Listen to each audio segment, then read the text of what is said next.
Ongko ini oten ya Bang Andi ya? Naikin aja dulu, makanya sisain satu Oke, untuk siap. bola balik. Mau tahu ya. Siapa Ongko. yang mau di bawah nih? Satu. Nih, siapa yang mau di bawah satu nih? Ya udah saya turun deh. Turun. Bos, saya turun nggak apa-apa, Bos. Oke Bang Maal. Bang Maal ya udah ada, alhamdulillah. Ya, makasih ya, Ya, Bang Maal silakan. ya. Ya, Ntar- oke, silakan Burunda Juma dengan Bang Andi dilanjut. Ya, makasih ya Bang. Maaf juga ya. Oke, siap. Gak apa-apa. Yuk, assalamualaikum warahmatullahi wabarakatuh. Waalaikumsalam warahmatullahi wabarakatuh. Warahmatullahi wabarakatuh.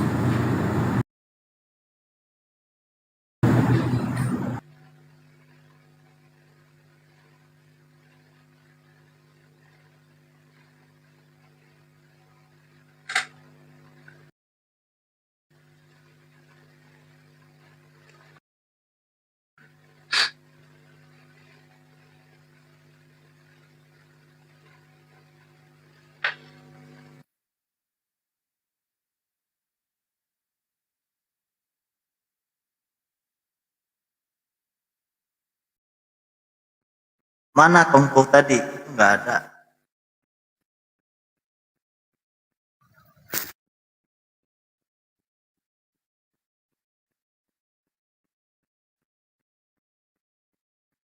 Nggak jadi dia Bang Feria. Nggak jadi dia. Nggak ada lagi. Itu barusan ada permintaan naik Bang. Aku takutnya ini kejang HP-nya. Muslim juga mau dinaikin juga Bang Singa. Itu gimana? Yang Kemarin itu Bang Andi. Cek. iya Bang. Ya, saudara kon naik. Tadi di bawah ada saudara kon naik kan Bang? Ya udah nggak ada permintaan. Coba aku cek.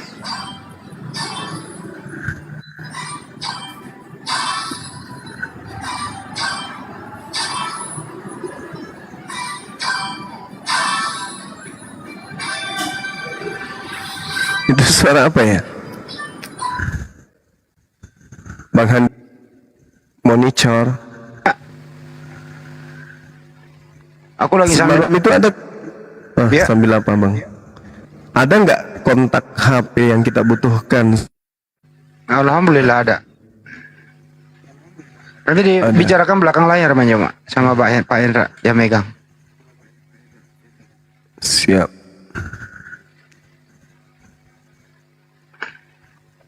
Aku ngedit video dulu nih bentar. Oke. Lanjut Bang Handi.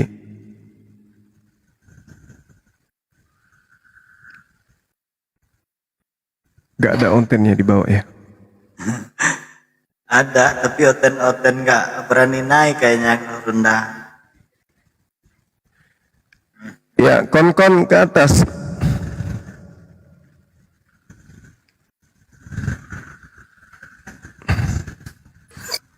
Tadi ada naik di komalnya Ahi Jonathan Nandar, dia cuma curhat. Akhir-akhir ini Oten Gurunda, ngapain sih mesti ada seperti ini lapor-lapor segala macam, ricuh bener nih kalian kok dikit-dikit lapor. Nah ini mungkin yang membuat Oten ini ya sejenak terhenyak beberapa ini karena Kalau nggak mau basah jangan main air gitu intinya. ya. Katanya ajaran kasih. Jadi kalau umat Islam itu yang misalnya ada tuh yang menghujat, misalnya dari kalangan apologet Islam misalnya, dibandingkan dengan agama Kristen ini nggak boleh hujat, harus malu dengan slogan kasihi musuhmu. Lah kami umat Islam tidak pernah memusuhi kalian. Kami juga tidak pernah memaksakan untuk kalian masuk menjadi agama Islam, karena di Islam itu berat. Ya, berat kali di Islam itu. Begitu Anda bersyahadat, ya, hal-hal yang kemudian Anda hindari dari kitabnya nabi-nabi, itu akan Anda jumpai lagi seperti sholat, puasa, jangan makan ini, jangan makan itu. Kan Kristen menghindarkan diri dari aturan-aturan itu. Nggak lagi mau diperhamba dengan aturan-aturan. Galatia 5 nomor 1 kan gitu ya. Kalian ingin bebas dari segala aturan. Makanya kemudian ya susah untuk orang Kristen itu masuk Islam, itu berat. Jadi kami di Islam tidak pernah merasa memaksa untuk saudara-saudara Kristen itu masuk ke Islam. Tidak pernah kemudian ada kita mendatangkan orang dari luar, orang Arab yang datang ke pasar-pasar, ke Monas untuk monolog teriak-teriak menggunakan mikrofon. Itu nggak pernah. Berbeda dengan agama saudara yang sering acap kali melakukan apa itu ya, kampanye untuk mengajarkan orang masuk ke agama kalian gitu. Jadi kalau misalnya ada di Islam yang menghujat, ya kan bukan ajaran kasih dan tidak pernah diajarkan kasihi musuhmu, wajar lah ya kan. Tapi kami rahmatan lil alamin, yang bermasalah ini kalian ajaran kasih, kami tidak pernah kemudian ngapa-ngapain saudara-saudara, tapi kok perbuatannya kayak gitu, menghujat Rasulullah, menghujat Allah, menghujat Al-Quran dan seterusnya. Bahkan belakangan yang lagi santer ini kalian menghujat para apologet Islam dengan menggunakan akun-akun palsu mengatasnamakan kami. Apakah itu cerminan ajaran kasih? Kan tentu tidak, bukan? Nah, itu kenapa dikatakan bahwa itu cerminan agama kalian?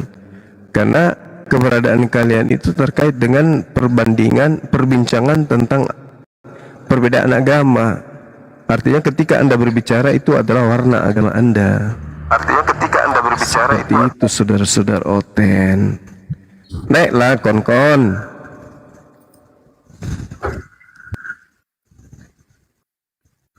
Ya, selamat malam Piyoe. Selamat malam. Berarti yang semalam itu udah viral ya, Guru. Assalamualaikum warahmatullahi wabarakatuh. Waalaikumsalam warahmatullahi wabarakatuh. Waalaikumsalam warahmatullahi. Gurunda, mohon saya ingin hanya menyampaikan bahwa di Komal sebelah itu atas nama siapa? Api, Laskar Api, tapi semuanya Oten. Mereka menghina Islam.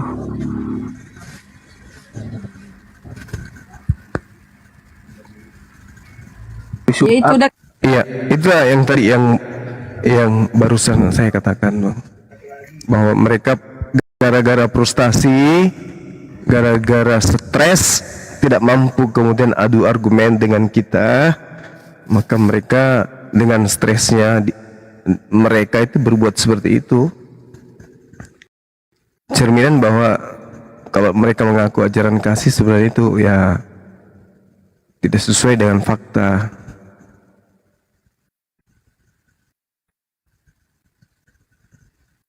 Ya Gurunda, makasih atas ya. Ya. Salam. Ya, Maluku.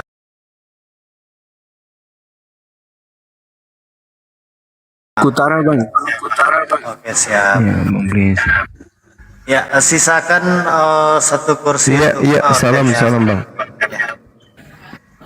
Oke, Bang assalamualaikum. Pio. Bang Zuma. Salam. Waalaikumsalam warahmatullahi wabarakatuh. Ya, senang sekali saya bisa di Komal Bang Zuma. Saya Muslim, Bang. Masya Allah. Iya, senang juga saudaraku kita bisa silaturahmi melalui akun saudara kita ini. Singa Allah, Masya Allah. Alhamdulillah. Gini Bang, saya pengamat. Saya baru 1 bulan ini memperhatikan ternyata lintas online di sini ada dakwah, ada di Islam ada, di Kristen ada debat seperti ini. Jadi saya baru memperhatikan ternyata Iya. sampai saya mengenal Bang Zuma di sini, alhamdulillah saya bisa bertemu. Ya, jadi saya perhatikan, Alhamdulillah. ya, saya perhatikan dan saya pernah masuk di komalnya di komalnya Kristen. Pernah masuk di situ, pernah berdebat juga di situ. Saya lihat perkembangannya, ternyata Kristen ini menyerang balik konten-konten yang hampir serupa. Misalnya gini, kita menyerang teologinya Kristen. Kristen juga balik menyerang teologinya Muslim. Nah, ini mungkin bahan yang mungkin bisa nanti dijadikan penguatan buat kita yang Muslim dan pelajaran buat konten-konten yang ada di bawah, mungkin nanti dijelas. Mereka menyerang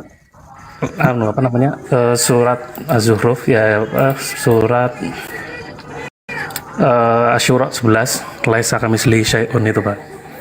Jadi menyerang teologinya Muslim, Allah itu tidak sama dengan makhluknya. Nah, itu yang diserang, Allah mendengar, makhluknya mendengar, dan lain sebagainya. Nah, padahal mereka tidak tahu apa yang orang Muslim ketahui. Nah, itu nanti coba Bang Zuma jelaskan panjang lebar biar nanti kita masuk di komalnya orang Kristen tidak matilah seperti itu. Itu satu. Terus yang kedua, saya pernah masuk ke komalnya ke Kristen. Saya pernah menjelaskan bahwasanya agama para nabi itu yang saya yakini pasti sama konsep teologinya dan konsep keagamaan, yaitu berserah diri kepada Allah, atau diterjemahkan dalam bahasa Arab itu namanya Islam. Jadi saya mempercayai itu, dan itu luar biasa mengalami penolakan dari Kristen sendiri.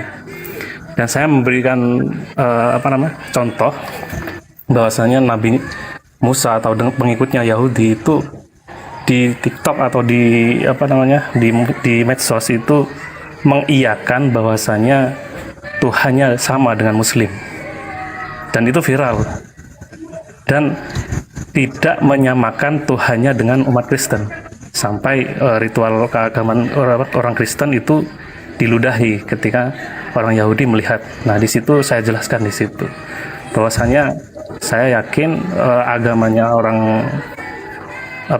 Tuhannya orang Islam itu sama dari Adam sampai Muhammad. Agamanya pun konsepnya sama, berserah diri.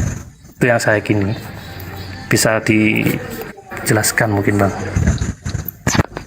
Matur nuwun. Iya. Baik.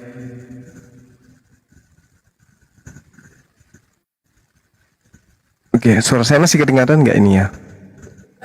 Masih. Bagus. Oke. Jadi ketika kita berbicara mengenai Al-Quranul Karim terkait dengan apa yang saudara bawa, ini seringkali saya utarakan. Kenapa umat Islam itu kemudian harus tampil untuk ngajari, menyampaikan, mensyiarkan kemudian apa yang menjadi titah Allah kepada baginda Rasulullah untuk disampaikan kepada seluruh umat manusia. Bahwasanya di tengah-tengah kita ini, di luar daripada agama yang kita yakini, yaitu orang-orang kafir, wa ikhwanuhum, mereka berteman, mereka bersaudara dengan siapa? Dengan setan. Nah, dengan demikian maka orang fasik, orang kafir itu membantu setan-setan di dalam menyesatkan manusia. Dan mereka tidak henti-hentinya. Ini sering dan akan sering saya akan suarakan dengan pola yang saya ketahui terkait dengan Al-Quranul Karim, hubungannya dengan bahayanya kemudian umat Islam ketika tergoda masuk ke dalam golongan orang-orang kafir. Lalu kemudian, kenapa ini harus terjadi? Kenapa hal ini terjadi? Karena setan itu tidak akan pernah henti-hentinya mencoba menyesatkan umat manusia, termasuk kita sebagai umat muslim. Sehingga ketika mereka menghujat, mereka menghina tentang pencipta langit dan bumi yang kita sembah, yang tidak sama dengan sembahan mereka, yang bisa melihat, bisa mendengar, bisa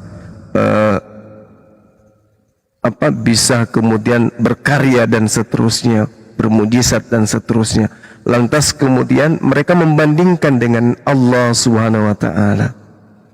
Padahal di dalam kitab mereka pun bagaimana sosok Yesus itu sudah mengatakan Bapa atau Tuhan atau Elohim yang mengutus aku itu tidak bisa kamu lihat. Belum lagi kalau kita masuk ke dalam 1 Timotius 6 nomor 16. Tidak ada satupun sembahan mereka yang bisa duduk di data itu kecuali sembahan umat Islam, yaitu Allah yang Maha Suci lagi Maha Tinggi. Berbicara mengenai hakikat Allah, Al-Quran menjelaskan, Bismillahirrahmanirrahim, la tudarikuhul absaru wa huwa yudrikul absara wa huwal latiful khabir. Allah tidak dapat dicapai oleh penglihatan mata. Nah, jadi bagaimana mungkin kemudian Allah yang tidak bisa dicapai oleh penglihatan mata bisa kemudian diuraikan wujudnya? Angin tidak bisa dicapai oleh penglihatan mata. Manusia tidak mampu menyatakan seperti apa wujud angin. Rasa pahit tidak bisa kemudian dicerminkan seperti apa bentuknya. Begitu juga rasa manis, begitu juga rasa sakit. Tetapi hal-hal tersebut itu ada. Rasa manis bisa kita rasakan, keberadaannya bisa kita rasakan. Dan hanya orang yang tidak waras yang mengatakan bahwa rasa manis itu tidak ada. Kenapa? Karena dirasakan. Tapi adakah manusia yang mampu mewujudkan wujud dari rasa manis itu? Enggak ada. Begitulah Allah. Maka tugas kita kemudian hanya menyampaikan, innama tunfiru manittaba'a dzikra wa khasyiyar rahmana bil ghaib. Sesungguhnya engkau hanya memberi peringatan kepada orang-orang yang mau mengikuti peringatan dan yang takut kepada Tuhan yang Maha Pengasih, meskipun walaupun mereka tidak melihat Allah. Jadi kita tidak perlu kemudian mengikuti pola pikir mereka. Loh, Tuhanmu bisa melihat? Yes. Tuhanmu bisa mendengar? Yes. Tuhanmu bisa memberi? Yes. Tuhanmu bisa berkata? Ya. Berarti Tuhanmu makhluk? Oh, tidak. Tidak. Bukan seperti itu. Allah Subhanahu wa ta'ala berdiri sendiri sebelum ada makhluk. Allah itu sendiri sebelum ada makhluk. Lalu bagaimana kemudian Allah ini supaya dikenal? Allah menciptakan makhluk. Nah, karena Allah itu maha sempurna, maka ciptaannya pun dengan semua apa yang ada di atas langit dan bumi itu adalah cerminan daripada keberadaan dirinya. Air menghilangkan haus, makanan menghilangkan lapar, udara untuk menghidupkan, untuk dihirup sebagai oksigen, dan semua yang kita butuhkan. Jadi semua apapun yang ada di atas muka bumi itu adalah cerminan kesempurnaan Allah. Begitulah kita manusia. Allah memberikan pengetahuan bahwa dimensi melihat sesuatu itu dengan mata, dimensi mendengar sesuatu itu dengan kuping, dimensi berkata-kata itu dengan mulut. Tetapi mata yang ada pada diri Allah, maha melihat yang ada pada diri Allah dengan melihat yang ada pada diri manusia, maha mendengar yang ada pada diri Allah dan mendengar pada diri manusia, itu tidak sama. Tetapi cerminannya adalah apa yang termaktub pada diri ciptaan itu berasal dari kesempurnaan sang pencipta. Contoh, ada sebuah lemari, lemarinya bagus, pasti yang membuatnya ahli. Ada lemari rusak, sebelum kemudian pada saat diproses penciptaan lemarinya itu tidak bagus, maka itu cerminan daripada pembuatnya. Nah, manusia dengan seperangkap kesempurnaan dalam bentuk pi aksani takut itu adalah cerminan daripada yang membuat. Jadi semakin baik sempurna ciptaan tersebut, semakin baik karya tersebut, itu cerminan daripada yang membuatnya. Jadi Allah ingin mengatakan bahwasanya apa yang ada pada diri manusia itu adalah sketsa yang dibuat oleh Allah atas ilmu pengetahuan Allah itu sendiri. Seperti itu, Bang. Jadi tadi ada poin apa lagi? Yang kedua. Poin yang ketiga tadi itu apa? Zuma orangnya udah turun. Iya, Gip. Burunda. Oh, siap. Baik, Iya. baik. Ini adanya si mencerdaskan kehidupan bangsa ini. Wah. Dan ikut melaksanakan ketertiban dunia, maka penjajahan atas Palestina harus dihilangkan Takbir. karena tidak sesuai dengan peri kemanusiaan dan peri keadilan. Allahu Akbar. Allahu Akbar. Masya Allah. Gimana, Bang? Wabarakatuh, Bang Juma dan semua yang ada. Waalaikumsalam Waalaikumsalam warahmatullahi warahmatullahi wabarakatuh. Terima kasih semua yang ada di room yang sudah naikkan saya. Saya dari Ternate, Bang Juma. Ternate, Masya Allah. Ya, gimana? Boleh saya mau bertanya sedikit tentang Islam. Saya Muslim, Bang, ya. Mungkin Ini harusnya ke Ustadz ini. di bagian yang belum. Soalnya kita apologet. Iya. Siap, Bang, siap, Bang.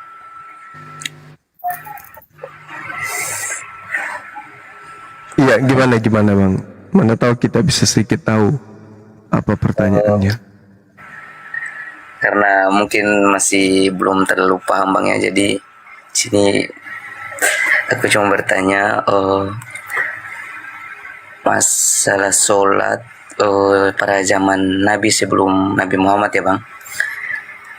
Kira-kira sholat di pada zaman Nabi sebelum Nabi Muhammad, gimana ya cara sholat mereka? Apakah sama kayak kita yang sekarang, Bang? Itu aja, Bang. Makasih, Bang. Iya, baik. Jadi kalau kita berbicara mengenai sholat, berarti itu kita berbicara mengenai prosesi ibadah yang manusia kemudian laksanakan, ya, yang manusia laksanakan berkaitan dengan perintah dari pencipta langit dan bumi.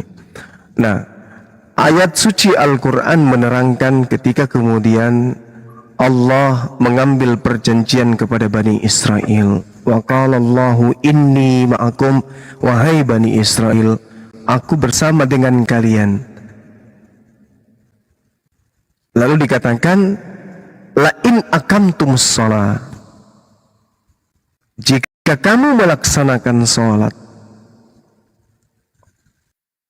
wa atumuz zakat, wa ataitumuz zakat, dan mendirikan zakat, lalu beriman kepada birusuli, kepada utusan-utusanku, kata Allah, maka aku akan menghapuskan kesalahan-kesalahan. Jadi perintah salat itu memang sudah ada. Nah, terkait apakah kemudian salatnya itu sama atau tidak, ya yang pasti di dalam kitabnya saudara kita Kristen hari ini, yang cakupannya juga ada dari kitabnya orang Yahudi, cerminan daripada salat yang kita lakukan sekarang itu ada kesamaan. Contoh, Matius 26 nomor 39, Yosua 5 nomor 14, Bilangan 20 nomor 6, Kejadian 17 nomor 7, kemudian Wahyu 7 nomor 11, bahkan di Nehemia 8 nomor 6, 1 Tawarik 21 nomor 16, itu menceritakan tentang prosesi ibadah di mana cakupannya, gerakannya itu tidak terlalu jauh dengan apa yang kita lakukan. Bagaimana kemudian berdiri, kemudian ruku, lalu kemudian sujud. Nah, itu prosesi ibadah yang mereka lakukan. Nabi Ibrahim, Yosua, kemudian termasuk Yesus. Artinya perintah salat yang datang kepada Rasulullah itu sudah pernah datang kepada para nabi. Namun kemudian Yesus sendiri mengatakan dalam Yohanes 16, masih banyak yang ingin aku ajarkan kepadamu, tapi saat ini kalian belum sanggup untuk menanggungnya. Nah, terkait Rasulullah mengatakan sallu kama ra'aitumuni usalli. Salatlah kalian sebagaimana kalian melihat aku salat, bukan melihat Nabi Daud salat, bukan melihat Nabi Musa salat, bukan melihat Nabi Ibrahim salat. Jadi kalaupun ada kesamaan, yang harus menjadi patron ibadah salatnya adalah baginda Rasulullah Muhammad sallallahu alaihi wasallam. 1 Tawarik 21 nomor 16, kemudian Daud dan para tua-tua Bani Israel yang mengenakan kain kambung tersungkur di wajah mereka kemudian sampai ke tanah. Ini menandakan bahwa mereka beribadah yang kaitannya prosesinya mirip dengan sholatnya umat Islam. Demikian. Oke, baik. Terima kasih Bang Juma atas jawabannya. Sama-sama.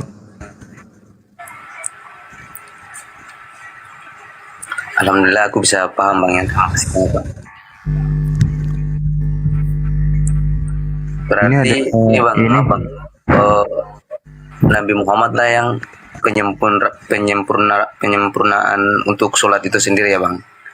Mungkin sekiranya kayak gitu Bang ya. Insya Allah. Contoh nih kita lihat ya di dalam Daniel 6 nomor 9 atau nomor 10 ya. Di situ diterangkan apa? Sangat jelas dikatakan bahwasanya Daniel seketika kemudian tahu bahwa dia diperintahkan untuk beribadah, apa yang dilakukan? Dia pergi ke rumahnya dan jendelanya terbuka, di kamarnya menuju ke Yerusalem. Dia berlutut 3 kali dalam sehari dan berdoa dan bersyukur di hadapan Tuhannya seperti yang dilakukan pada masa tersebut.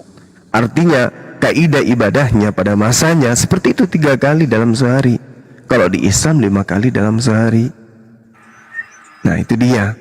Lalu kemudian di Mazmur 95 nomor 6 Nabi Daud juga diceritakan seperti itu. Jadi hampir keseluruhan daripada prosesi ibadah yang termaktub di dalam perjanjian barunya orang Yahudi atau kitab perjanjian lamanya orang Kristen, itu sangat jelas diterangkan bahwasanya mereka selalu tersungkur untuk sujud.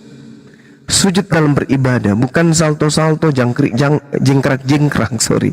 Seperti itu Bang, silakan. Siap Bang, makasih Bang. Saya pamit Bang ya, kasih. Siap. Makasih Bang. Oke, makasih semua ya Bang. Assalamualaikum warahmatullahi wabarakatuh. Waalaikumsalam warahmatullahi. Ada mencerdaskan kehidupan bangsa, Gurunda. Selamat malam mencerdaskan kehidupan bangsa. Malam. Di mute dia. Dibuka mute-nya Bang. Selamat malam Bang mencerdaskan bangsa. Selamat malam. Sorry, selamat semuanya. Selamat malam. Salam, Tuhan memberkati. Sebelum lanjut, Semangat malam. sebelum lanjut kita tanya dulu. Anda dalam keadaan sehat? Puji Tuhan, sehat Bang. Sorry tadi, kebetulan tadi lagi ke depan sebentar. Sehat jasmani dan rohani ya? Sehat. Dalam nama Yesus Kristus selalu sehat. Apapun itu ya. Ketika ajalnya tiba untuk sakit atau ajalnya tiba menjemput, kita patut bersyukur karena kita akan kembali kepadanya. Oh, jadi Yesus itu juga berakhir dengan ajalnya ya? Yesus itu kan nama dari kemanusiaan dari Sang Firman itu. Mulai nggak sehat nih.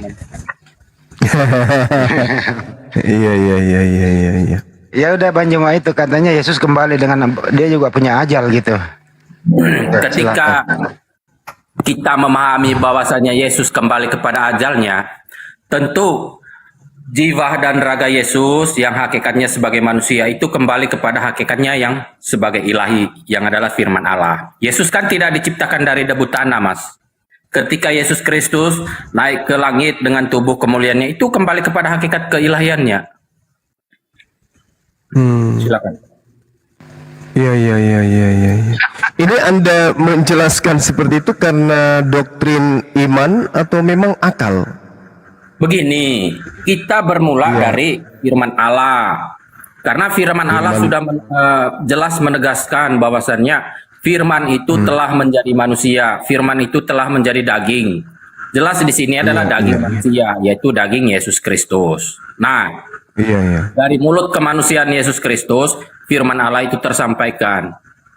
Kemanusiaan Yesus Kristus datang untuk menyerahkan nyawanya di tiang salib, untuk menggantikan kurban domba jantan yang tak bercacat celah di perjanjian lama. Karena hukum-hukum Taurat itu dipakai oleh orang-orang yang mengimaninya untuk menghukum manusia lain. Ketika ada orang yang tidak bersunat, mereka menghukum bahwasannya mereka orang-orang kafir. Ketika orang-orang tidak halal haram, mereka membatasi dalam artian seperti ini, Mas. Ya, itu hukum-hukum yang ketentuan dari Allah itu untuk memisahkan Bani Israel dan Bani yang lain.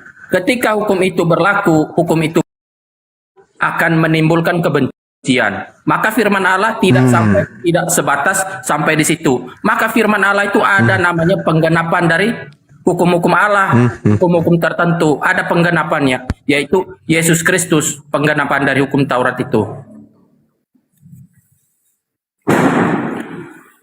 Mencakupi urusan yang masuk ke dalam mulut, urusan sunat, ya, sudah mencakupi semuanya.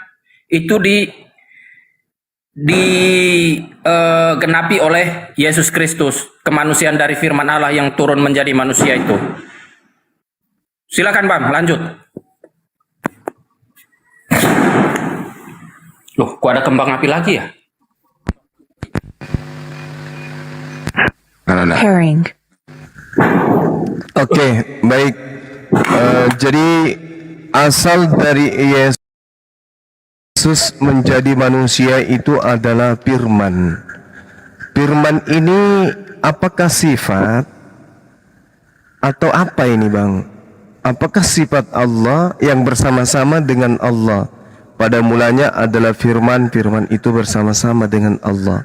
Yang bersama-sama dengan Allah ini apakah sifatnya atau manusianya atau apa yang bersama dengan Allah ini? Ketika kita merujuk kepada KBBI, Kamus Besar Bahasa Indonesia, firman itu adalah perkataan Allah yang bersifat perintah, ya. Namun di sini adalah kita membicarakan tentang firman ilahi, sifatnya itu sifat ilahi.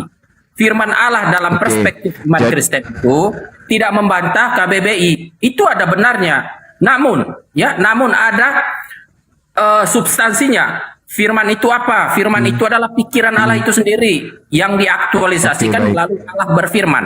Allah berfirman sumbernya dari firman itu sendiri, dari sang firman. Ya, Yesus Kristus adalah nama kemanusiaan. Bukan di gereja nih, Bang. Oke, silakan. Bang, ini kita bukan di gereja. Anda lagi berhadapan dengan Bang Zuma, sosok yang paling disegani pendeta, Bang Zuma se-Indonesia itu. Jadi kalau Anda berbicara bernarasi, hati-hati aja, karena nanti jangan sampai Anda terjebak dengan pernyataan saudara. Anda mengatakan bahwa Tuhan bersama dengan sifatnya. Salah satu sifat Tuhan adalah mampu berfirman, mampu berkata. Itu betul kan? Benar kan? Benar kan, Bang? Berfirman. Salah satu sifat Allah firman. Salah satu sifat Tuhan. Allah berfirman.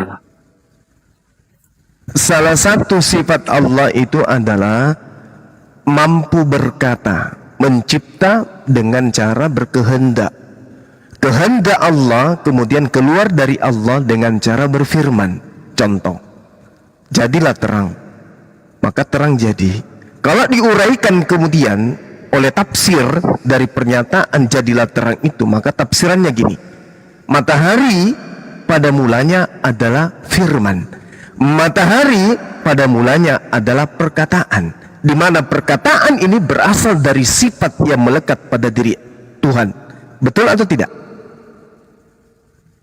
Perkataan Allah itu kekal bersama Allah. Perkataan Allah atau Iya, sifatnya. Allah itu adalah pikiran Allah itu sendiri. Ya, ketika pikiran Allah itu Salah, keliru. ya, ketika pikiran Allah itu sendiri atau kehendak Allah itu sendiri mengaktualisasikannya untuk menciptakan segala sesuatu. Contoh, jadilah terang, maka terang itu jadi. Terang dijadikan oleh Allah melalui Allah berfirman. Ya, pahami itu. Ketika Allah berfirman, maka ada suatu objek yang dijadikan oleh Allah. Salah tidak kalau saya mengatakan matahari pada mulanya adalah firman. Salah enggak? Matahari dijadikan Allah melalui Allah berfirman. Salah tidak ketika saya mengatakan matahari pada mulanya adalah firman? Berfirmanlah Allah, jadilah kambing, maka kambing itu jadi. Allah menjadikan kambing melalui Allah berfirman. Kambing pada mulanya ini bukan gereja, Bang. Kambing pada mulanya adalah firman. Salah atau salah? Kambing diciptakan oleh Allah melalui Allah berfirman. Kita tidak sedang membahas tentang penciptaan. Saya hanya menggeliti akal Anda untuk berfungsi, gitu ya. Pada mulanya kambing itu adalah perkataan. Betul atau tidak? Pada mulanya adalah kambing, itu dia adalah hakikat sebagai ciptaan. Ya, belum jadi. Sabar dulu. Kambing ini pada mulanya adalah jadilah kambing, maka kambing itu jadi. Jadi kambing di sini Allah menciptakan kambing. Kobranya mulai mendesis. Berfirman, ya. Allah berfirman. Jangan maka kambing itu jadi. Nah, kambing ini berasal dari firman atau tidak? Kambing berasal dari Allah berfirman, jadilah kambing, maka kambing itu berfirman. Itu sumbernya itu dari pikiran sifat Allah sendiri, diaktualisasikan melalui Salah tidak ketika saya mengatakan kambing pada mulanya adalah firman? Salah. Kenapa salah? Jadi firman kambing ini berasal dari mana? Kambing belum ada, belum diciptakan oleh Allah. Nah, untuk menciptakan kambing, maka pada mulanya Allah berkata atau tidak? Ketika Allah berfirman, jadilah kambing, maka kambing itu jadi. Berarti tentu Allah berfirman berdasarkan kehendaknya atau dari sang sumber firman, yaitu sang firman. Jangan panjang-panjang. Berarti kambing ini pada mulanya adalah kehendak. Kambing bersifat ciptaan. Firman Allah Yesus diciptakan oleh Allah. Yesus kekal bersama Allah. Yesus pada mulanya apa? Kemanusiaan dari firman Allah yang menjadi manusia yang bernama Yesus Kristus. Kristus artinya orang yang diurapi. Anda sakit. Jadi gini, firman dan dalam rangka penggenapan dari hukum-hukum Taurat. Sabar saudara, penyakit Anda kelihatannya udah mulai 7. Dan Anda berdiskusi nggak usah marah-marah, santai aja dengan saya, santai. Jangankan yang kayak Anda, pendeta besar aja bertekuk lutut di kaki saya kalau sudah berdiskusi dengan menggunakan akal. Sekarang gini, pertanyaan saya dengarkan, Bang. Apakah firman dan sumber firman itu sama? Hati-hati dengan pertanyaan saya. Jawab. Firman Allah kekal bersama Allah. Saya tanya apa coba? Ketika Allah menciptakan segala sesuatu. Inilah kenapa kalau orang Kristen berhadapan dengan Bang Zuma pasti kepalanya gepeng. Saya nanya apa coba? Apakah firman dan sumber firman itu sama? Jawab. Allah dan sumber firman. Saya padahal tidak bawa Allah di situ. Saya cuma bertanya, apakah firman dan sumber sang firman itu sama? Apakah firman dan sang firman itu sama? Sang firman itu merujuk kepada keberadaan Allah sendiri, merujuk kepada hakikat keilahian Allah. Pertanyaan saya, apakah aktualisasikan ciptaannya, maka Allah menciptakannya melalui Allah berfirman. Jadilah kambing, maka kambing itu jadi. Dari semula kambing belum ada. Ketika Allah berfirman, jadilah kambing, maka kambing itu jadi. Ketika Allah berfirman, jadilah terang, maka terang itu jadi. Allah menjadikan terang melalui apanya Allah? Tentu melalui Allah berfirman. Jangan kepanjangan, jangan kepanjangan. Dari sang firman yang kekal bersama. Pertanyaan saya, apakah firman dan sang sumber itu sama? Sang sumber itu adalah kekal bersama firman-Nya. Pertanyaan saya apa? Sang firman. Pertanyaan saya sama atau tidak sama antara firman dengan sumber firman? Sama atau tidak sama? Ketika sumber tersebut belum bisa ngapa-ngapain, Anda akan mengatakan bahwasannya. Baru pertanyaan kayak gini udah kejang-kejang. Gimana mau berdiskusi dengan Bang Suma kayak gini kejang-kejang? Pertanyaan saya, apakah firman? Dengarkan dulu, Bang, dengarkan saya dulu. Katanya mencerdaskan. Kok Anda justru membodohi diri sendiri sih? Pertanyaan saya justru mencerdaskan Anda di sini. Jangan sombong ketika berpikir hanya menggunakan tumit. Jangan sombong. Pertanyaan saya, apakah firman dan sang sumber firman sama? Firman, sang sumber itu kekal selama-lamanya, dari kekal sampai saya kekal. Tidak tanya kekal atau tidak kekal. Yang saya tanya, apakah firman dan sumber firman? Tadi saya sudah menegaskan kepada Anda adalah firman itu adalah pikiran Allah itu sendiri, sifat Allah itu sendiri. Pertanyaan saya, aduh bocor halus juga Anda ini. Pertanyaan saya apa? Apakah firman dan sumber firman itu sama? Kalau dibilang kekal itu adalah saya tidak tanya kekal. Cumi, saya tidak tanya kekal. Saya tanya apakah firman dan sumber firman itu sama? Firman itu ketika Allah itu mengatur. Mulai ngaco, mulai gepeng, ular kobra. Yang saya tanya, Bang, apakah firman dan sumber firman itu sama? Apakah perkataan dan sumber perkataan itu sama? Katanya mencerdaskan, kok gepeng sih? Pertanyaan saya kok membuat Anda kalang kabut? Apakah firman dan sumber firman itu sama? Apakah mulut Anda dan perkataan Anda itu sama? Jawab. Anda menganalogikan firman Allah, firman ilahi, itu sama dengan mulut saya dan suara saya. Mulut saya, suara saya terbatas oleh ruang dan waktu. Sementara sang firman dan firmannya itu kekal bersama sang firman. Makanya saya tanya, apakah firman dan sumber firman itu sama? Sumber firman itu sang firman itu sendiri, tidak ada sumber dari mana-mana. Apakah Allah ketika Allah berfirman itu di luar Allah?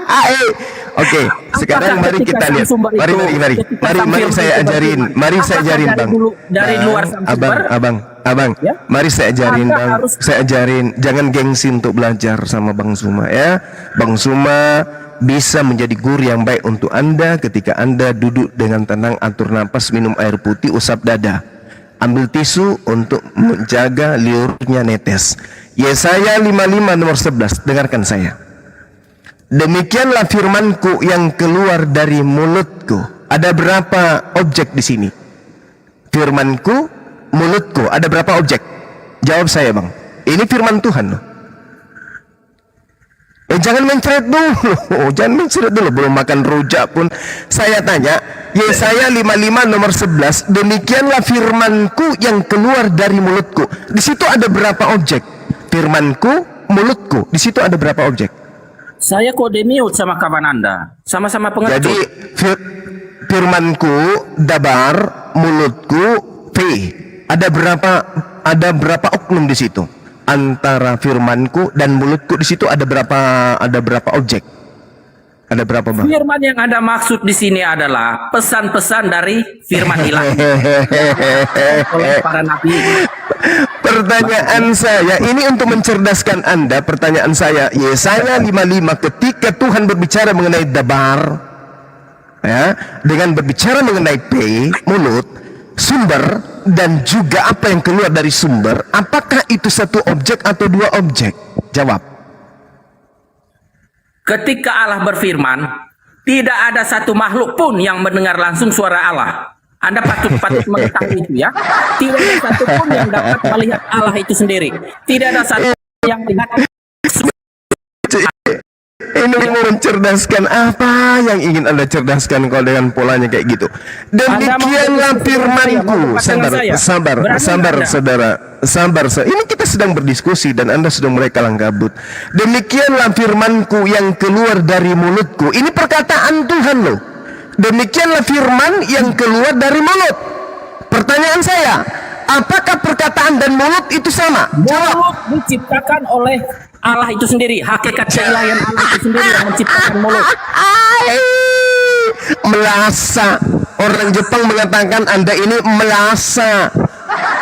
Mulut dan perkataan apakah sama? Jawab. Apa? Mulut dan perkataan apakah sama? Mulut siapa? Mulut seseorang atau mulut para nabi itu diciptakan oleh Allah. Ini firman Tuhan. Yes. Iya. Demikianlah firmanku. Dengar. Demikianlah firmanku yang keluar dari mulutku. Sekarang pertanyaan saya, apakah firman dan mulut itu sama? Mengatakan bahwasanya, membayangkan bahwasanya mulut di sini seperti mulut Anda, itu Anda salah. Saya tidak membayangkan mulut saya. Tidak membandingkan dengan materi dengan firman Allah. Mulut saya dilengkapi dengan bibir yang seksi. Saya nggak membayangkan itu. Ini firman Tuhan, tante. Yang saya katakan ini Yesaya 55 nomor 11. Ini firman Tuhan. Tuhan yang mengatakan dabar, berbicara mengenai perkataan firman. Lalu dia mengatakan P, berbicara mengenai sumber firman, yang kemudian manusia mengerti dengan bahasa mulut. Kata Tuhan, demikianlah perkataan, demikianlah firman yang keluar dari mulut. Pertanyaan saya, tante, apakah mulut dan perkataan itu sama? Jawab. Mulai oleng, minum pembantai. Keilahian Allah atau sang firman tidak punya mulut. Dia bersifat menciptakan mulut. La haula wala quwwata illa billah. Anda di sini sedang berbicara tentang mulut siapa? Apakah mulut Anda yang tahu di sini yang menceritakan itu? Hai, mulai emosi dia. Paman, ini kita berbicara mengenai firman Tuhan yang ada di kitabnya orang Yahudi, yang Anda ambil, tempel di kitab Anda jadi clipping.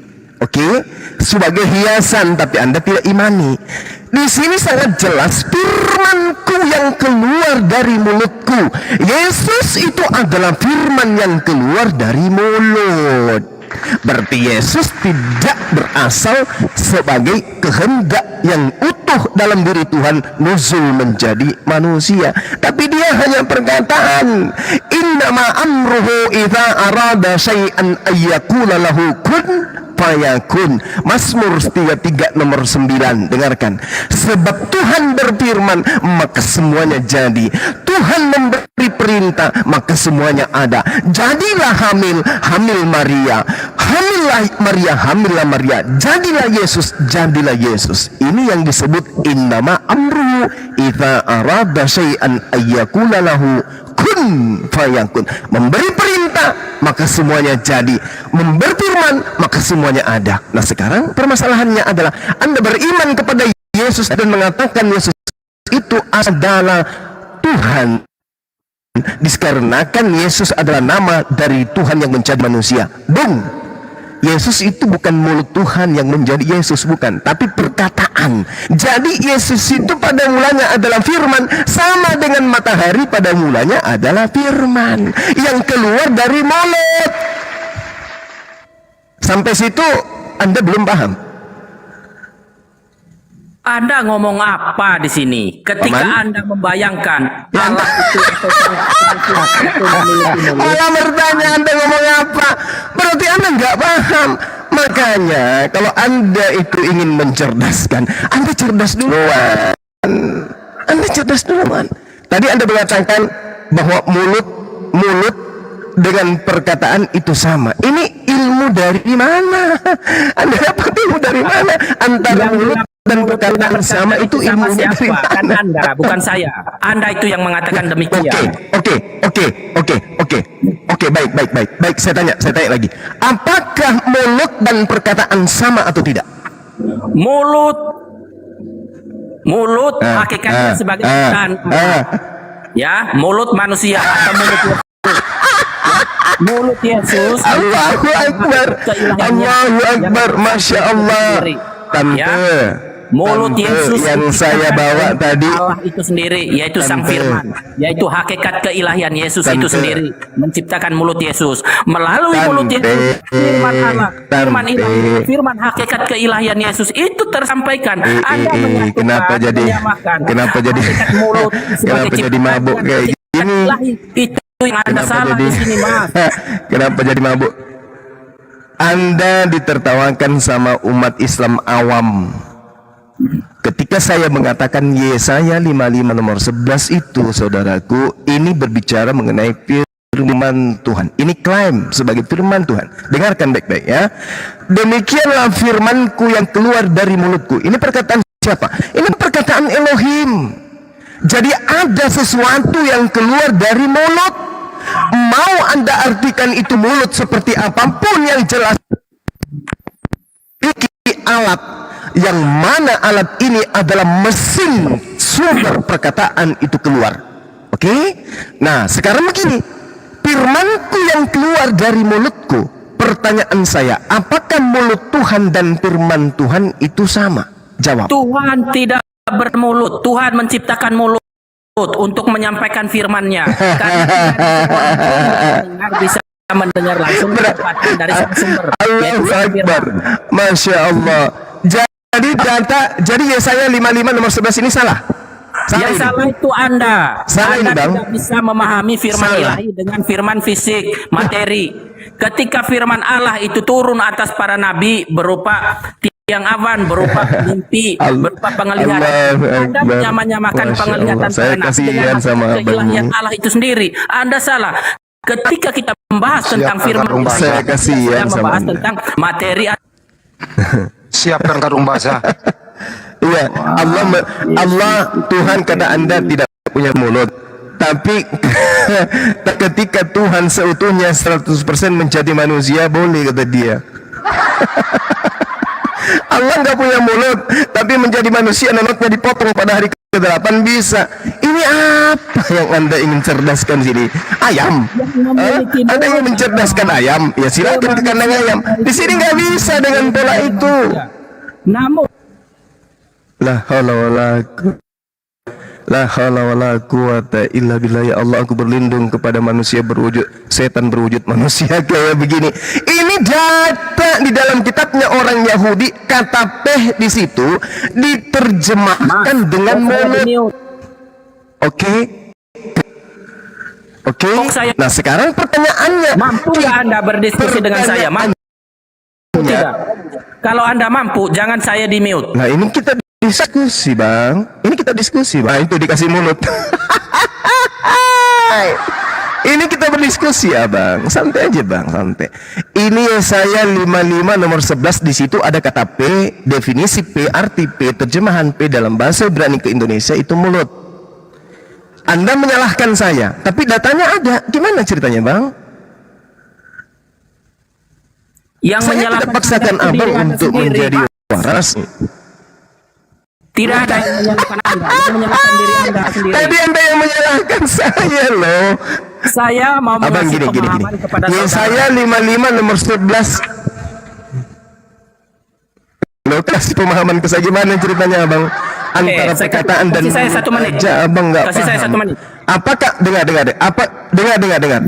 dengar, saya sabar. Pertanyaan saya jawab. Mulut Tuhan. Iya, setelah ini Anda dikasih. Oke, sekarang pertanyaan saya, apakah mulut Tuhan dan perkataan Tuhan itu sama? Jawab.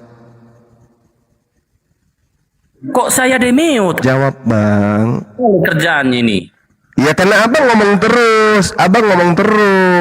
Saya tidak gantian kita ngomongnya, Bang. Bertanya baru saya jawab. Ketika saya menjawab, lebih pertanyaan saya, dengarkan. Lebih ngalor ngidul pertanyaannya dari pertanyaan saya, Bang. Tante, dengarkan saya, Tante.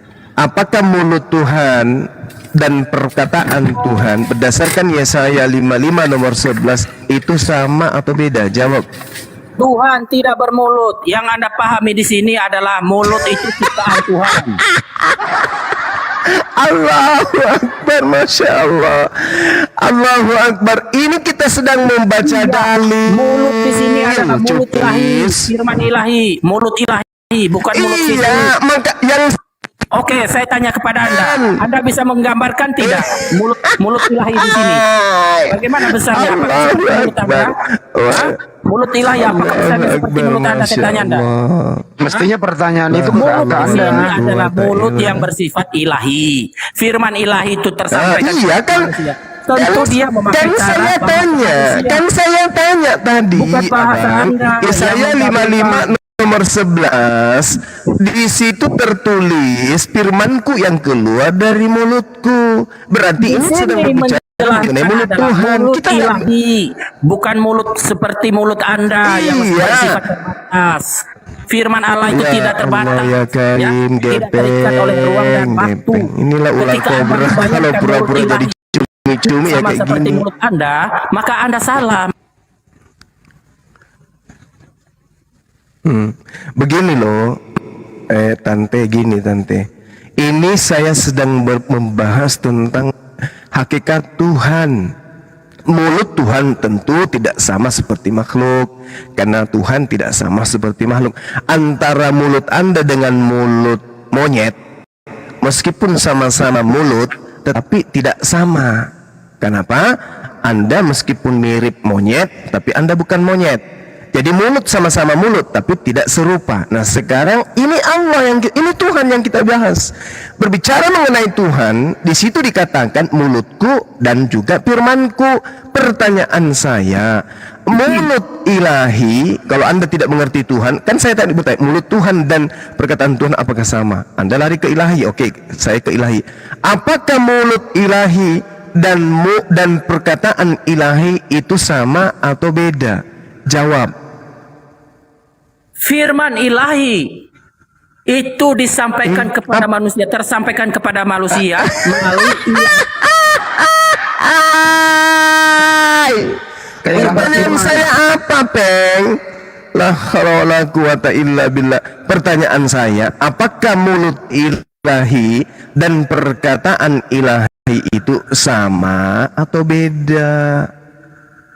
A sama, B beda. A atau B? Jawab. Jawabnya C. Cuman A dan B, Bang. Apakah sama antara mulut ilahi dan perkataan ilahi? Sama atau beda? A sama, B beda. Mas, saya mau mengatakan begini, Mas. Ketika Anda mengatakan, menyamakan, membanding-bandingkan, membayangkan bahwasannya mulut ilahi dengan perkataan ilahi itu apakah sama? Ya, tentu kita merujuk kepada mulut ilahi di sini adalah ketika ilahi itu berfirman, maka ada sesuatu yang berfirman kepada manusia, atau ada sesuatu objek, atau ada suatu objek yang dijadikan oleh Allah. Yang keluar dari mulut. Ada sesuatu yang keluar dari mulut Tuhan, kan gitu. Pertanyaan saya apa? Apakah mulut ilahi dan perkataan ilahi sama atau beda? Itu pertanyaan saya. Saya tidak sedang minta Anda menjelaskan apa itu mulut ilahi, tidak. Yang atau beda antara mulut ilahi dengan perkataan ilahi. Coba jawab dulu dong. Katanya mencerdaskan. Mulut ilahi di sini menggambarkan bahwasannya firman ilahi itu mengaktualisasikan firmannya kepada manusia melalui Allah berfirman. Itu saya tidak sedang minta Anda menjelaskan. Saya hanya bertanya, apakah mulut ilahi dan perkataan ilahi itu sama? Saya hanya tanya itu loh. Perkataan ilahi, mulut ilahi dengan perkataan ilahi itu tidak bisa ngapa-ngapain ketika dia tidak bisa berfirman, kan begitu? Firman ilahi itu tidak bisa buat apa-apa ketika dia tidak bisa berfirman. Ketika adanya Allah bisa berfirman, sang firman itu bisa berfirman. Kalau abang ini ada depan saya, ku sentil biji matanya, Bang. Begitu yang saya tanya, apakah mulut ilahi dan perkataan ilahi itu sama? Saya kan memberi pembelajaran kepada Anda. Apa itu yang dimaksud? Nggak usah step by step. Nggak usah sosokan. Pertanyaan saya, apakah mulut ilahi dan perkataan yang keluar dari mulut ilahi itu Saya sama atau menjelaskan tidak? dari mulut ilahi dulu. Oke, biar Anda paham. Oke, biar ada edukasi Anda. Saya tidak minta penjelasan. Saya tidak minta penjelasan dari Anda. Yang saya minta, apakah mulut ilahi dan perkataan yang keluar dari mulut ilahi itu sama atau beda? Tadi kan saya katakan firman dan sumber firman apakah sama? Anda nggak bisa jawab. Nah sekarang mulut ilahi dan apa yang keluar berupa perkataan dari mulut ilahi apakah sama atau tidak? Jawab. Kata siapa nggak bisa jawab? Logika Anda. Ya udah jawab kalau gitu. Tidak bisa mulut ilahi dan perkataan yang keluar dari mulut ilahi apakah sama atau beda? Jawab. Sama atau beda? Saya menjelaskan dari konteks mulut ilahi dulu. Boleh? Saya tidak minta Anda menjelaskan. Saya cuma tanya sama atau beda. Ketika kita membahas tentang firman ilahi, kita tidak sedang membahas 1 tambah 1 harus 2, Mas. Anda harus butuh penjelasan. Sama atau beda? Tugas sama saya, atau beda? Tugas saya adalah mencerdaskan. Sama atau beda? Ya, mencerdaskan. Sama atau beda? Saya bertanya, ingin dicerdaskan. Jawab pertanyaan saya. Mulut ilahi dan perkataan yang keluar dari mulut ilahi apakah sama atau beda? Jawab.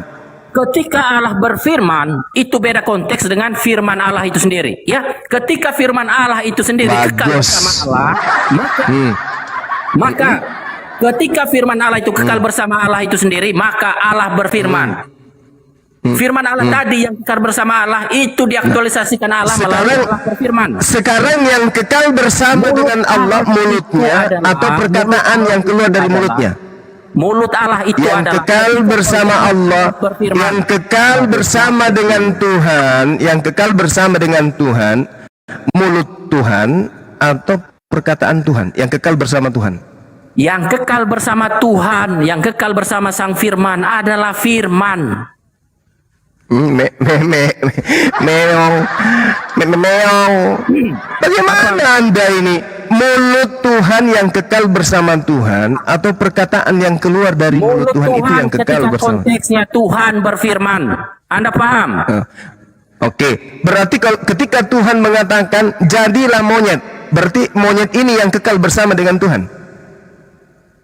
Firman Allah yang kekal bersama Allah itu diaktualisasikan kepada manusia dengan berfirman. Allah Bagaimana Anda bisa mencerdaskan orang kalau kayak begitu? Yang kekal bersama dengan Allah itu adalah sifat sumber yang melekat pada diri Tuhan. Sedangkan perkataan yang keluar dari mulut Tuhan itu sudah jadi makhluk, tante. Ya. La haula wala quwata illa billah. Ketika Tuhan mengatakan jadilah matahari, firman yang keluar adalah JADIMATH. Berarti matahari, matahari. Jadilah matahari itu adalah firman. Jadilah matahari itu adalah firman. Objek yang kemudian menjadi yang berasal dari firman itulah matahari. Jadi matahari kalau diurut, matahari, kemudian firman, lalu kemudian sifat. Nah, Yesus berasal dari mana? Dari perkataan, bukan berasal dari sifat. Bukan sifat yang menjadi Yesus, bukan pribadi Tuhan yang menjadi Yesus, tapi perkataan yang terlontar dari mulut Tuhan menjadikan Yesus itu ada. Pembuktiannya, ketika Tuhan berkata, "Aku hendak membuat Maria hamil." Apakah Yesus sudah ada di situ sebelum ibunya hamil? Tidak. Hamil dulu ibunya, baru Yesus ada. Oke? Siapa Dengarkan. yang berkompeten menjelaskan Yesus di sini? Anda apa saya? Saya dong. Saya dong. Ya. Oke, sudah. Sekarang begini. Giliran saya. Begini. Dengarkan. Anda kan tidak bisa menjawab tadi antara mulut dan apa yang keluar dari mulut. Anda tidak bisa jawab. Nah, sekarang saya ubah pertanyaannya. Saya ubah polanya supaya Anda bisa cerdas. Memang tidak bisa jawab. Asumsi Anda tidak bisa jawab. Oke, kalau begitu saya tanya lagi. Apakah mulut Tuhan dan firman yang keluar dari mulut Tuhan sama atau beda? Mulut Tuhan di sini menggambarkan ketika saya tidak minta Anda menjelaskan. tidak menjawab kan? Mulut Tuhan di sini. Saya tidak tanya Anda menjelaskan mulut. Yang saya tanya, apakah mulut Tuhan dan perkataan yang keluar dari mulut Tuhan sama atau beda? Apa jawaban saudara? Oke. Kasih saya waktu 30 detik, bisa? Sama atau beda? Saya cuma minta saya dua waktu kata 30 itu, salah satunya Anda pilih. Sama atau beda? Sama? Atau Salah beda? satunya adalah kasih saya waktu 30 detik. Mencret. Udahlah bang. Saya kasih 30 Udahlah, detik, Anda takut.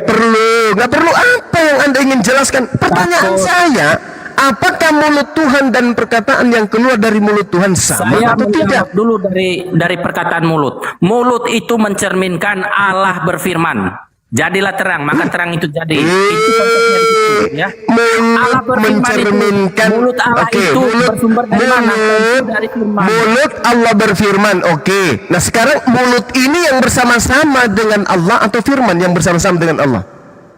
Yang kekal bersama Allah adalah firman Allah. Ketika di sini konteksnya tentang Bukan mulut. Mulut itu merujuk mulut. kepada ketika Allah berfirman. Bukan mulut. Ada dua Bukan konteks mulut. yang berbeda di sini. Yang melekat pada diri Allah bukan mulutnya, bukan sifatnya. Ketika Allah berfirman, itu menggambarkan di sini adalah aku berkata-kata dari mulutku. Berarti ada sesuatu, ada sesuatu baik. atau ada sesuatu yang dijadikan oleh Allah itu sendiri. Baik. Saya ikuti irama Ketika Anda. Allah Oke, baik. berfirman, itu sumber firmannya itu dari sang sumber. Maka Baik. mulut yang digambarkan di sini Oke. adalah ketika Allah itu berkarya Oke, melalui baik. Allah berfirman. Baik, Ya? baik. Nah, pertanyaan Firman saya. Allah itu kekal bersama masih Allah. panjang. Masih panjang dongengnya, masih panjang. Pertanyaan saya. Kan Anda mencerdaskan tuh, jadi Anda harus siap-siap banyak ditanya. Pertanyaan saya, ketika Tuhan melontarkan firman dari dirinya keluar, kan Yesus mengatakan, aku keluar dari Bapa. Oke? Nah sekarang ketika Tuhan berfirman, yang keluar dari Bapa, tubuh Yesus atau perkataan Tuhan? Jawab. Meow. Yang keluar dari Bapa adalah sifat atau firman. Wih, bagaimana ceritanya sifat keluar dari Cerminan Allah. Firman Allah itu adalah cerminan Allah. yang keluar, dengarkan. Yang keluar dari diri Allah itu jasadnya Yesus atau untaian wahyu, perkataan? Jawab. Yang keluar yang dimaksudkan, dikontekskan, dibilang sama Yesus adalah firman Allah itu sendiri yang kekal bersama Allah. Contoh. Pertanyaan saya, gimana Anda mau mencerdaskan? Apa yang kutanya Anda nggak pernah jawab. Yang saya tanya, yang keluar dari Allah, jasadnya Yesus yang turun dari langit, masuk ke dalam rahim, atau yang sampai ke Maria itu adalah perkataan? Jawab.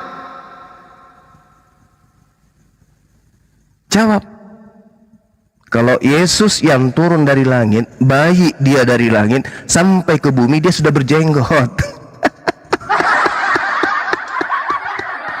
Yang keluar dari Allah itu perkataan, turun dibawa oleh malaikat Gabriel ke bumi.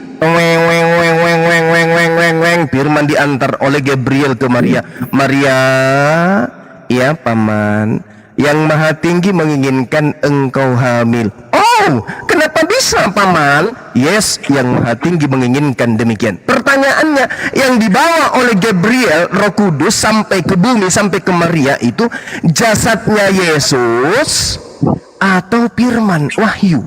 Jawab. Kalau ini Anda juga tidak paham, kulempar sendal. Yang dibawa oleh malaikat Gabriel adalah berita, kabar gembira kepada Maria. Mantap sekali. Yesus di mana pada saat itu? Yesus di mana? Hakikat keilahian Yesus tetap dalam waktu bersamaan menyelimuti alam semesta. Ini yang tidak sehat nih. Ini yang tidak sehat. Orang waras diajarin sama orang sinting kayak gini. Mama perhatikanlah wahai oten-oten, ya. Inilah cerminan orang kafir itu. Teman-teman muslim, perhatikan cerminan orang kafir. Bagaimana kemudian iblis menggunakan lisannya untuk menyesatkan manusia. Tengoklah. Tuhan mengatakan wala tattabi'u khutuwatis syaitan. Jangan kamu mengikuti langkah-langkah setan. Dia mengikuti langkah setan. Ditanya apaan, dia ngolor ngidul ke sana kemari. yang bisa kemudian disesatkan dengan konsep pembicaraan orang tadi adalah wa ikhwanuhum yamuddunhum fil ghayyi.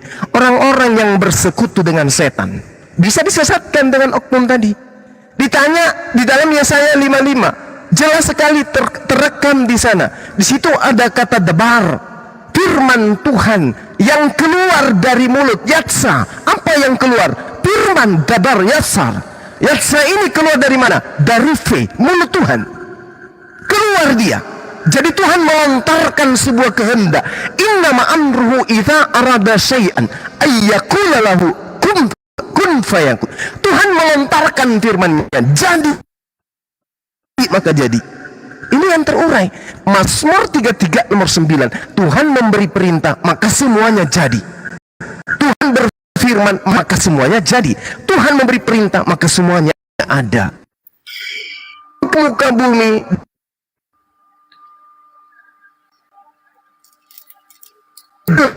maka Maria mau tidak mau, suka tidak suka, ikhlas ataupun tidak, hamil dia. Kenapa demikian? Karena firman Tuhan yang datang. Di mana Yesus pada saat itu? Ya nggak ada lah, kucuk. Yesus belum ada. Dia jadi janin aja belum. Masih juga disampaikan oleh Gabriel. Tuhan Maha Tinggi mau engkau hamil. Begitu dia hamil, Yesus belum ada. Lahir jadi manusia, baru Yesus itu ada.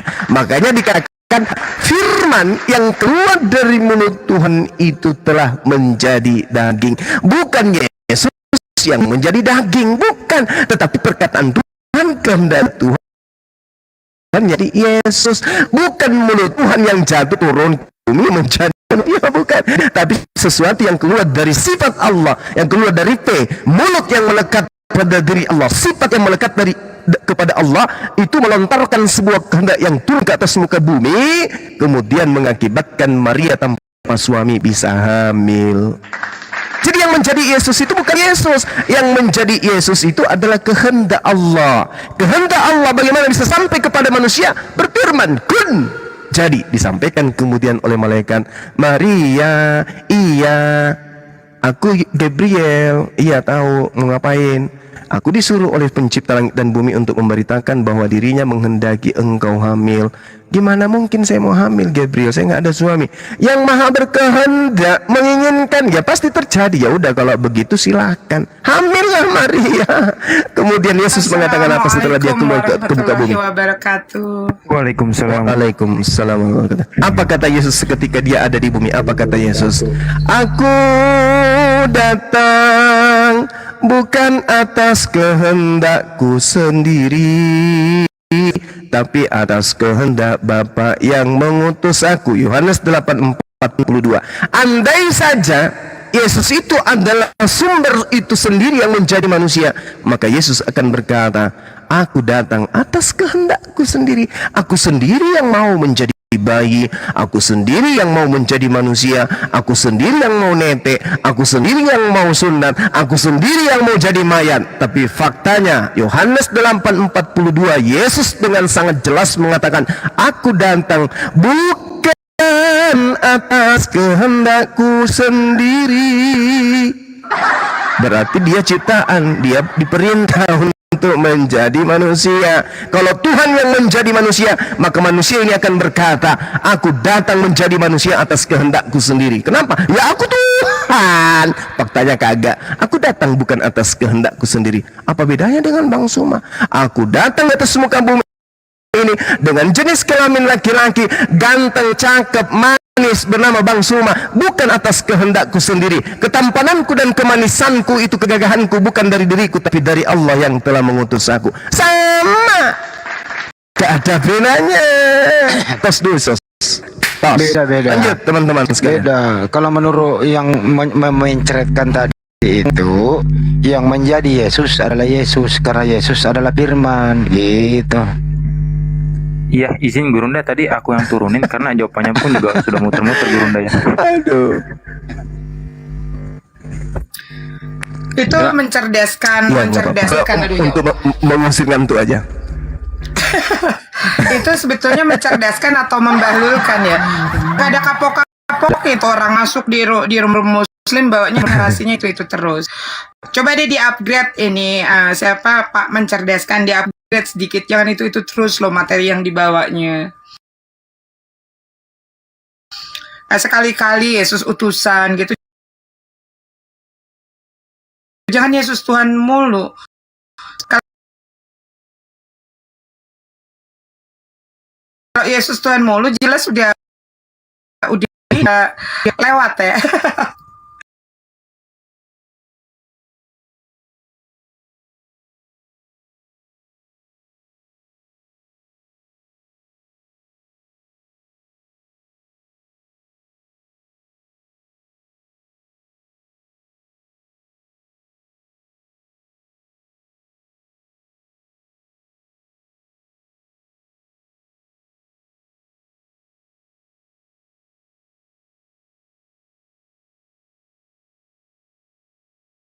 Davin Devan coba typing dari Muslim atau dari Kristen? Oh ya, ada Davin Devan ini. Enggak, ini miring kayaknya miring. Bang Sedlek masih monitor nggak? Udah nggak ini kayaknya ya, jauh dari perangkat. Iya, jauh dari perangkat mungkin kayaknya. Coba kita ganti.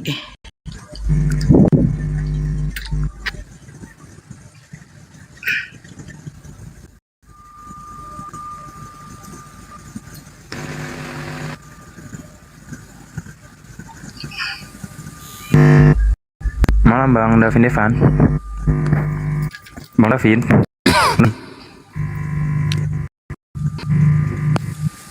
Malam Bang Davin. Masuk nih anak tahu ya. Davin Devan, selamat malam. Tak nak kesini.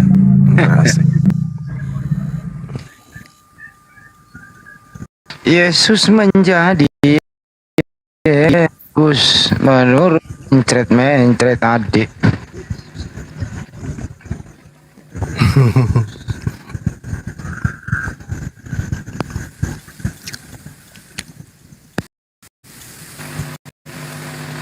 Fenomena apa yang membuat orang demikian ya? Barang bisa dipersulit gitu loh. Apa kira-kira ya? Secangkir kopi kah apa? Secangkir tua kah? Itu loh, iya. Bawa dalil.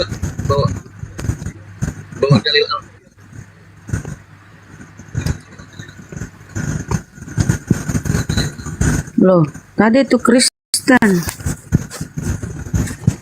Masuk anak. Boy, selamat malam. Boy Bia, selamat malam. Boy Bia. Kok naik langsung di mute? Barusan ngancang. Ya, selamat malam. Bang Han. Ya, bagus. Dia jawab, Bang Han, dia jawab. Ada yang bisa saya banting. Bang Boy Bia, selamat malam. Selamat malam. Ntar dulu ya. Bang Boy Bia malah ditutup ininya.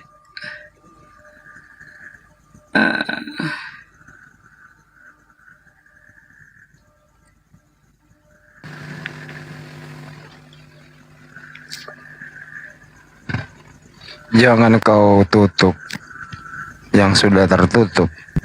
Yo, selamat malam yo. Yo, selamat malam. Ya, selamat malam.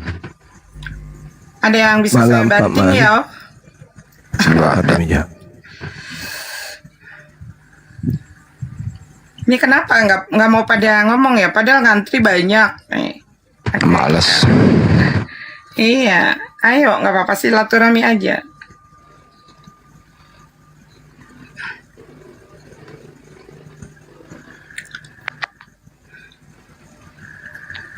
Oh ya, ada Pak Arten. Pak Arten, gimana kabar? Baik. Selamat malam Pak Arten. Malam. Ada yang mau disampaikan atau ada yang bisa kita banting? Silakan. Gimana Pak Arten? Sehat? Iya, ada. Ada yang ingin saya tanyakan. Silakan. Jadi mungkin bisa dijelaskan. Gede banget suaranya. Iya, Kecil gede suara banget dia? nyaris tak terdengar. Iya. Gedein coba, Pak.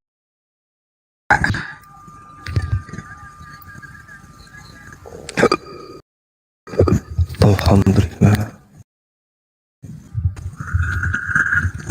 Oke. Coba Udah cek jelas ya? sound dulu. Cek. Masih kecil.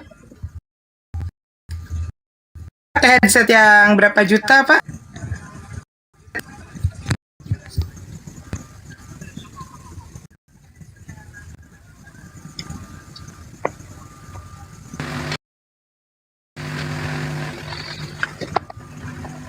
Kalau mau menanggapi Pak. tadi itu, Pertanyaannya Pak, langsung Pak. kalau mau menanggapi tadi itu Anda kayaknya kurang urus sama alam. Kurang bersahabat sama alam. Kadang-kadang musim hujan dia pikir musim kemarau. Selamat malam, Bang Dia. Dai.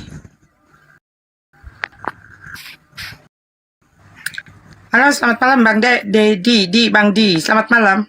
Ya, selamat malam. Ya, dari Islam apa dari Kristen, Pak, Bang? Saya Islam. Oh, Islam. Ada yang mau ditanyakan? Banyak. Tapi di sini nggak ada yang oten, Pak. Gimana? Islam Nggak ada yang beneran. Kristen di sini. Ini Islam beneran apa Islam beneran? Islam lah. Islam bener.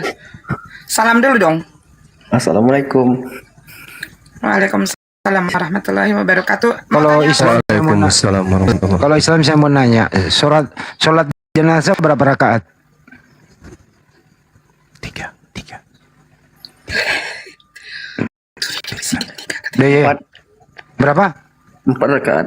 Buset, bukan muslim ini mah. Nyamar-nyamar.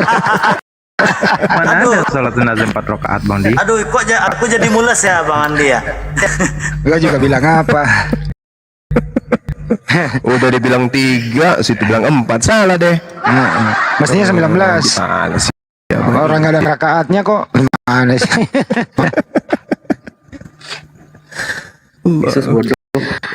Tuhannya aja 3 dibilang 1. Yesus bodoh. Oh, Yesus bodoh. Berarti Ya udah turunin, jangan begitu, nggak boleh turunin. mungkin belum pernah belum pernah nyobain ikut sholat jenazah. Taruh dulu. Nggak boleh nista kalau naik sini. Mau Anda siapa? Bilang begitu. Ada pendeta TikTok. Bro, Mana? Apa ini? Apa bacanya ini? Pendusta TikTok. Siapa lagi pendeta TikTok ya? Lupa saya. Ini siapa? Pendeta TikTok nggak tahu ya? Selamat malam pendeta TikTok. Islam ini Islam. Dia bukan Islam, agnostik ya. Bang yang agnostik kan? Pernah aku diskusi sama dia. Lanjut. Sebetulnya kalau biasanya di room debat-debat lintas agama nggak ada agnostik, nggak ada ateis ya. Mereka itu biasanya nggak sibukin agama gitu. Nah ini biasanya kalau yang aku agnostik atau ateis itu buntut-buntutnya tetap ngebela kekristenan dan menyerang Islam. Silakan pendeta TikTok aja. Selamat malam. Iya, selamat malam. Islam Kristen Bang. Halo, selamat malam. Ya, selamat malam. Dari Islam atau Kristen?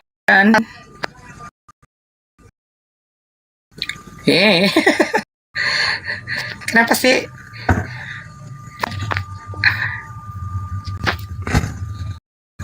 Selamat malam Bang Momon Alvaro. Assalamualaikum. Waalaikumsalam warahmatullahi wabarakatuh. Ada yang mau ditanyakan Bang? Saya mau nanya sedikit sama Abang Juma. Silakan. Bang Juma, boleh saya bertanya? Salam kenal, Bang. Salam dari Kalimantan Barat, Bang. Mbak, silakan. Ini kan Bang. Silakan, Bang. Ini kan saya mau masuk rom itu RK. Dia bilang mau murtad enggak? Dia bilang kan sama saya. Boleh saya bilang. Boleh saya bilang, tapi ada satu syarat saya bilang. Kata kamu kalau masuk Kristen semuanya masuk surga, dia bilang kan. Misalnya saya bunuh orang sengaja lah, saya bilang, apakah diterima di sana langsung masuk surga? Saya bilang. Kayak mana itu, Bang?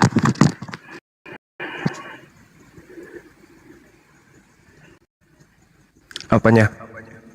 Anda menjadikan saya jadi RK gitu? Itu kan saya masuk rom RK. Iya. Maukah kamu saya murtadkan? Dia bilang. Boleh, saya bilang. Saya bilang kan boleh. Tapi masuk surga kan? Enggak. Saya bilang. Masuk, dia bilang. Oh, kalau saya membunuh sengaja, matilah saya. Nanti kan saya bilang kena tembak lah polisi, saya bilang. Apakah di sana langsung masuk surga? Saya bilang.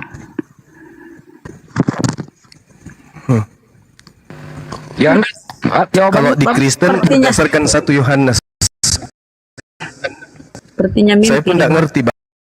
Tapi kalau misalnya mudah-mudahan bisa kena ya. Kalau di 1 Yohanes 2 nomor 1 dikatakan gini. Anak-anakku, hal ini kutuliskan kepada dosa. Akan tetapi jika seorang di antara kamu berbuat dosa, jika seorang berbuat dosa, kita mempunyai seorang perantara pada Bapa, yaitu Yesus Kristus yang adil, dan ia adalah pendamai untuk segala dosa kita, dan bukan untuk dosa kita saja, tetapi untuk dosa seluruh dunia. Jadi Yesus terhadap dosa seluruh dunia adalah sebagai pendamai dosa-dosa orang Kristen. Jadi kalau orang Kristen membunuh, ya ini dalilnya. Jangan kamu berdosa, tapi kalau di antara kamu ada yang berdosa, ada Yesus sebagai pendamai. Bahkan Roma 10 nomor 9, jika engkau berkata dengan mulutmu bahwa Yesus itu Tuhan, maka engkau akan diselamatkan. Macam tadi saya masuk. Bang, aku nambah dikit, Bang. Aku jawab ya. Abang maksudnya ngapain juga masuk ke rumah RK, terus RK tanya kamu mau saya murtadkan nggak? Abang kenapa bilang boleh? Itu sebetulnya nggak boleh, Bang. Dengan ucapan kayak begitu saja itu sudah salah banget ya. Pada saat ada kafir menyatakan kamu mau saya murtadkan, lalu Abang bilang boleh, itu nggak boleh banget. Gini Kak, ini misalnya saya bilang, ini misalnya kalau saya membunuh orang tanpa sengaja, saya bilang misalnya lah mati orang itu, saya pun mati, apakah dijamin masuk surga? Saya bilang umpamanya. Dalam Kristen tidak ada jaminan, Bang, tidak ada jaminan ya. Nah itulah saya bilang. Apakah dia Tuhan atau Yesus yang Tuhan? Macam mana? Macam itu saya bilang. Oke, intinya jawabannya begitu, Bang. Cukup ya, Bang ya. Ini masih banyak yang antri di bawah, nggak apa-apa ya? Tidak, ada satu lagi Kak. Satu lagi nih, satu. Bang. Ya, boleh, tapi jangan lama-lama ya. Ini tidak, karena tidak. banyak ngantri. Tidak. Silakan. Ini tadi saya masuk Rom Rudi. Dia kan maki-maki Muhammad kan. Saya bilang, kamu betul-betul kamu benci Islam atau benci Muhammad?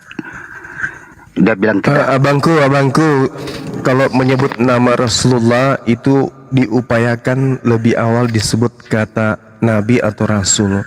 Allah saja menyebut beliau itu dengan diawali Rasulullah Muhammad. Gitu Abang. Iya Bang. Iya, sekedar mengingatkan saja.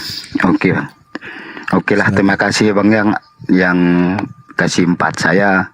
Kalau salah ngomong, saling minta maaf ya. Kita. Iya. Saling mengingatkan. Iya. Ya, assalamualaikum.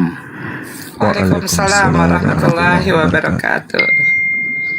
Loh, katanya masih ada satu. Iya, ini saya tambahin lagi buat Bang Momon di bawah nih ya. Yang buat itu bawa penyesat itu Bang Momon bilang begini.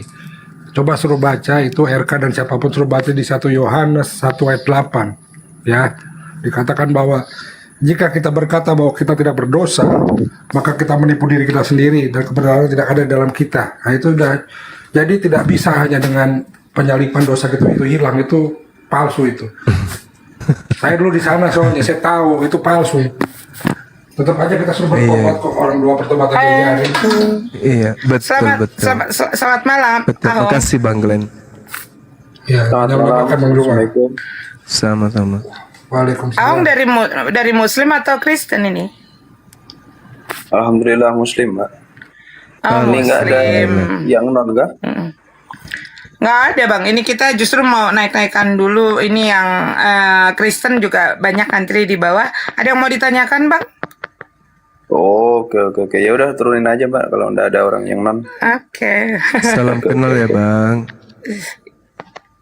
Ya, salam kenal kembali. Karya aku cari dulu.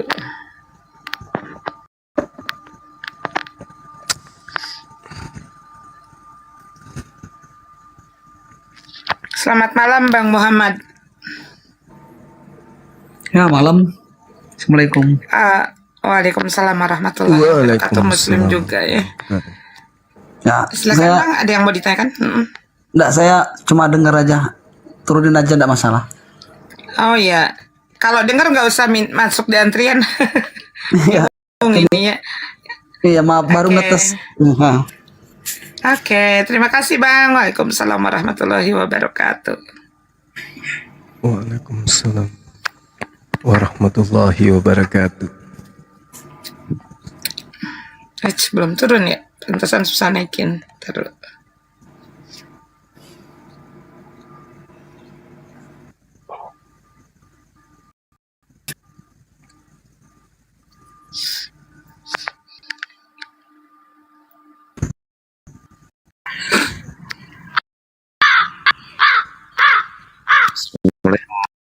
Bang Juma sama Bang Andi. Waalaikumsalam. Waalaikumsalam warahmatullahi wabarakatuh. Salam warahmatullahi wabarakatuh. Selamat jumpa jadi ya. Ini kurang sehat jadi jam Bang Juma. Sehat selalu ya Bang Juma. Amin.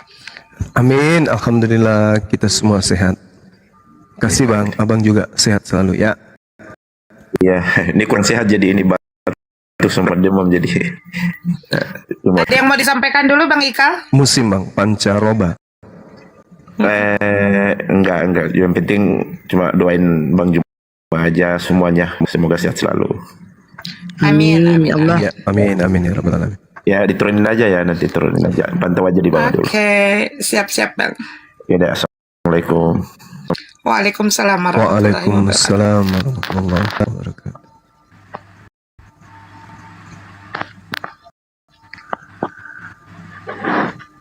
Ini yang Kristen siapa nih? Aku dulu. Namanya yang Kristen siapa?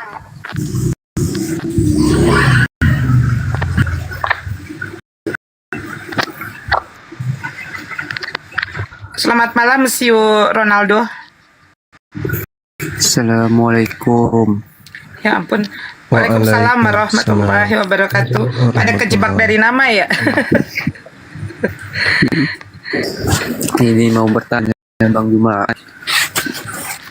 Iya. Seandainya ya ada orang Kristen, cuman dia tuh orangnya baik, tuh Bang Juma. Peduli sama orang Islam, semua umat lah dia peduli. Itu gimana itu? Ya. Apa dibaca Al-Quran? Iya. Baik. Al-Quranul Karim ya. Allah Subhanahu wa taala bertanya pada manusia, "Wa man azlama mimman iftara 'ala Allahil kadziba wa huwa yud'a ilal Islam." Jadi di sini penggarisan dari Allah Subhanahu wa taala. Wa man azlamu mimman iftara 'ala Allahil kathiba wa huwa yud'a ilal Islam. Dan siapakah yang lebih zalim daripada orang yang mengada-adakan kebohongan terhadap Allah padahal dia diajak kepada ajaran agama Islam. Dan Allah tidak memberi petunjuk pada orang-orang yang zalim. Artinya gini, sebaik apapun orang tersebut, kalau sudah sampai Islam kepada dirinya lalu kemudian dia tidak bersyahadat, maka dia jatuh pada kodrat zalim. Orang-orang zalim di mana tempatnya? Neraka. Kenapa demikian? Karena mereka mencoba untuk melakukan sesuatu kebaikan tetapi tidak masuk ke dalam kategori muslim. Contoh nih bang, contoh, ada orang cerdas, ada orang pintar, ada orang arif, ada orang bijak. Kemudian mereka, orang-orang cerdas ini mampu menyelesaikan persoalan-persoalan matematika. Mereka mampu kemudian menyelesaikan soal-soal fisika, kimia. Tetapi dia tidak terdaftar di satu sekolah atau perguruan tinggi. Apa fungsi kecerdasannya? Apa fungsi kemudian kepintarannya ketika kemudian dia tidak terdaftar di universitas tersebut? Dia sama sekali tidak akan pernah bisa mendapatkan ijazah. Benar ya? Iya bang. Iya, seperti itulah kaidahnya. Terima kasih bang ya. Sama-sama. Ya. Assalamualaikum. Waalaikumsalam warahmatullahi wabarakatuh. Satu.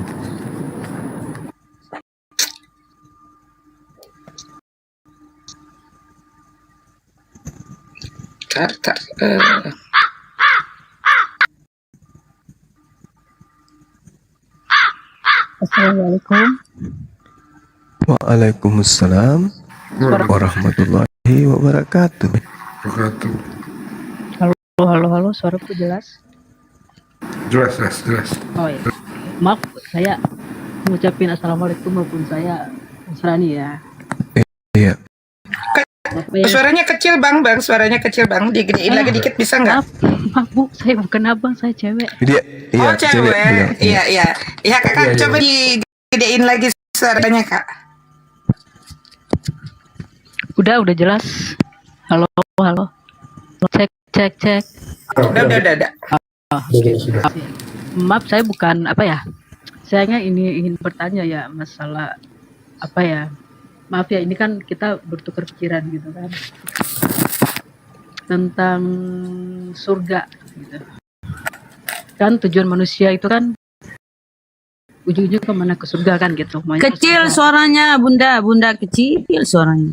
Masa sih kecil banget? Nah, sekarang besar. Berarti harus tempel di bibir ini headset ini baru bisa.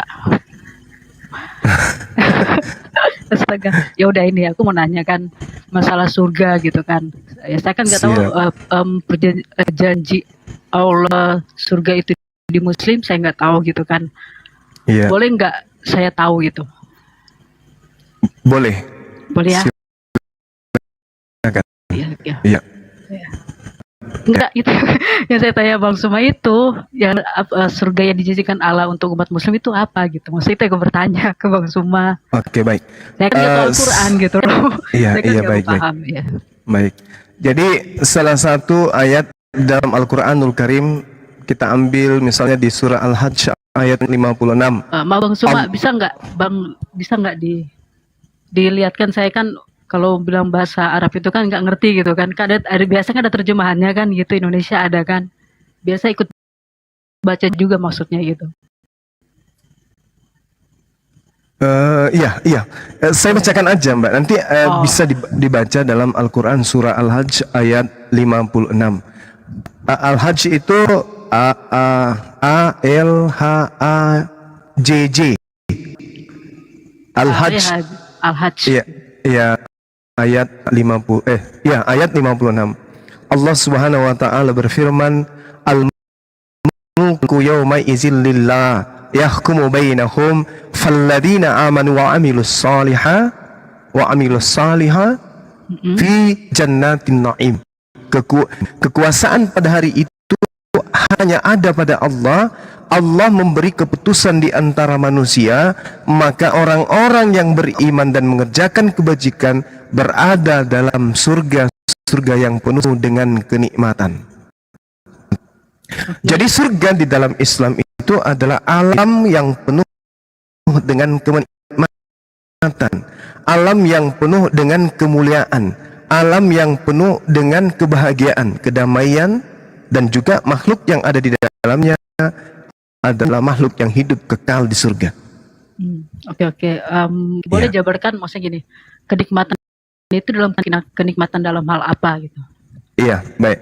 Jadi sejatinya yang masuk surga ini manusia, maka apa yang nikmat yang menjadi batasan-batasan kemudian pada diri manusia ketika hidup di bumi, lalu manusia mentaati perintah-perintah itu untuk dilanggar, maka kenikmatan itu yang didapatkan berkali lipat ganda di sana. Contoh misalnya di dunia kebahagiaan itu adalah makan durian, maka di surga nanti kenikmatan itu berlipat ganda diberikan oleh Allah. Jadi melebihi dari nikmatnya makan durian yang ada di bumi. Seperti itu. Karena gimana? Karena gini kan pemahaman dari beberapa orang yang tidak mengerti. Karena gini ya, maaf ya. Iya, silakan. Kadang kita ada orang salah memahami gitu kan. Kadang di Al-Quran juga dari Nasrani juga ada yang salah paham dengan ayat-ayat gitu kan. Akhirnya itu menjadi kontroversi dan menjadi bingung kan orang. Yang benar ini sih, yang mana benar ini sih, yang mana ya kayak gitulah istilahnya kan. Iya. Kayak gitu kan. Nah inilah yang kadang mungkin yang aku udah pahami maksud dari Bang Suma itu. Kenikmatan itu seperti apa. Yang penting itu kan dalam arti beberapa orang Kristiani menganggap bahwa kenikmatan itu adalah kenikmatan hawa nafsu gitulah. Kan orang memahami seperti itu kan. Banyak yang aku sering lihat sih komen-komen bilang kenikmatan ini, kenikmatan itu gitu kan. Karena mereka berdasarkan dari mungkin ada ayat Al-Quran berbunyi gitu yang 72 bidadari, aku nggak paham juga sih itu. Jadi mereka kan berdasarkan dengan 72 bidadari gitu loh. Nah, itu yang aku ini. Cuman kan kadang ya kayak ada satu host itu ya, walaupun saya Kristen tapi saya juga nggak suka ya terlalu terlalu menghujat gitu kan. Misalnya kita kan sama-sama juga manusia ya kan. Ya agama lah milik masing-masing kan gitu. Mau percaya mana, mau percaya itu adalah hak kita ya kan. Kalau seandainya seseorang mendapat hidayah untuk dia jadi mualaf, ya itu urusan mereka. Begitu juga kan kalau seandainya orang Muslim ketika dia menjadi seorang Kristen, itu kan udah pilihan mereka seperti itu kan. Iya, betul. La ikraha fiddin, tak ada paksaan dalam hal agama. Sebenarnya begini, sebenarnya di dalam Kristen pun itu tidak ada paksaan untuk seseorang itu untuk kamu harus ini, kamu nggak boleh masuk Islam, kok nggak ada gitu. Itu udah pilihan manusia, karena Tuhan tidak membatasi manusia dengan hak asasi manusia itu nggak pernah dibatasin gitu kan. Tapi kan ada akibatnya, ya kan, seperti dosa upahnya itu kan maut seperti itu kan. Kalau kita melakukan dosa, kita memilih untuk berdosa, berarti kita memilih ke maut, ya kan. Siap. Nah, itu yang aku pikir sampai sekarang gini loh. Jadi aku sering lihat sih ini di Islam ini istilahnya penjelasannya itu mendetail banget gitu kan. Istilahnya nggak ada, walaupun nggak ada kata-kata hujat, tapi enak lah gitu. Maksudnya penjelasannya nggak terlalu ini. Tapi aku lihat di kesana itu udah video-video apapun yang udah dicantum di situ, berjoget-joget. Pancarkanlah Kristen itu sebagai kasih kan. Sebenarnya kan dikenal sebagai kasih, tapi kok nggak ada kasih gitu. Karena kok jadi pertimbangan gitu loh. Kok jadi kayak begini gitu kan. Harusnya kan harus ada kasih gitu kan. Tapi kok kenapa itu nggak dipancarkan dari manusia? Mereka ya sebagai saya itu percaya bahwa Yesus adalah kasih. Tapi kenapa tidak mempunyai pribadi seperti dia yang punya kasih gitu.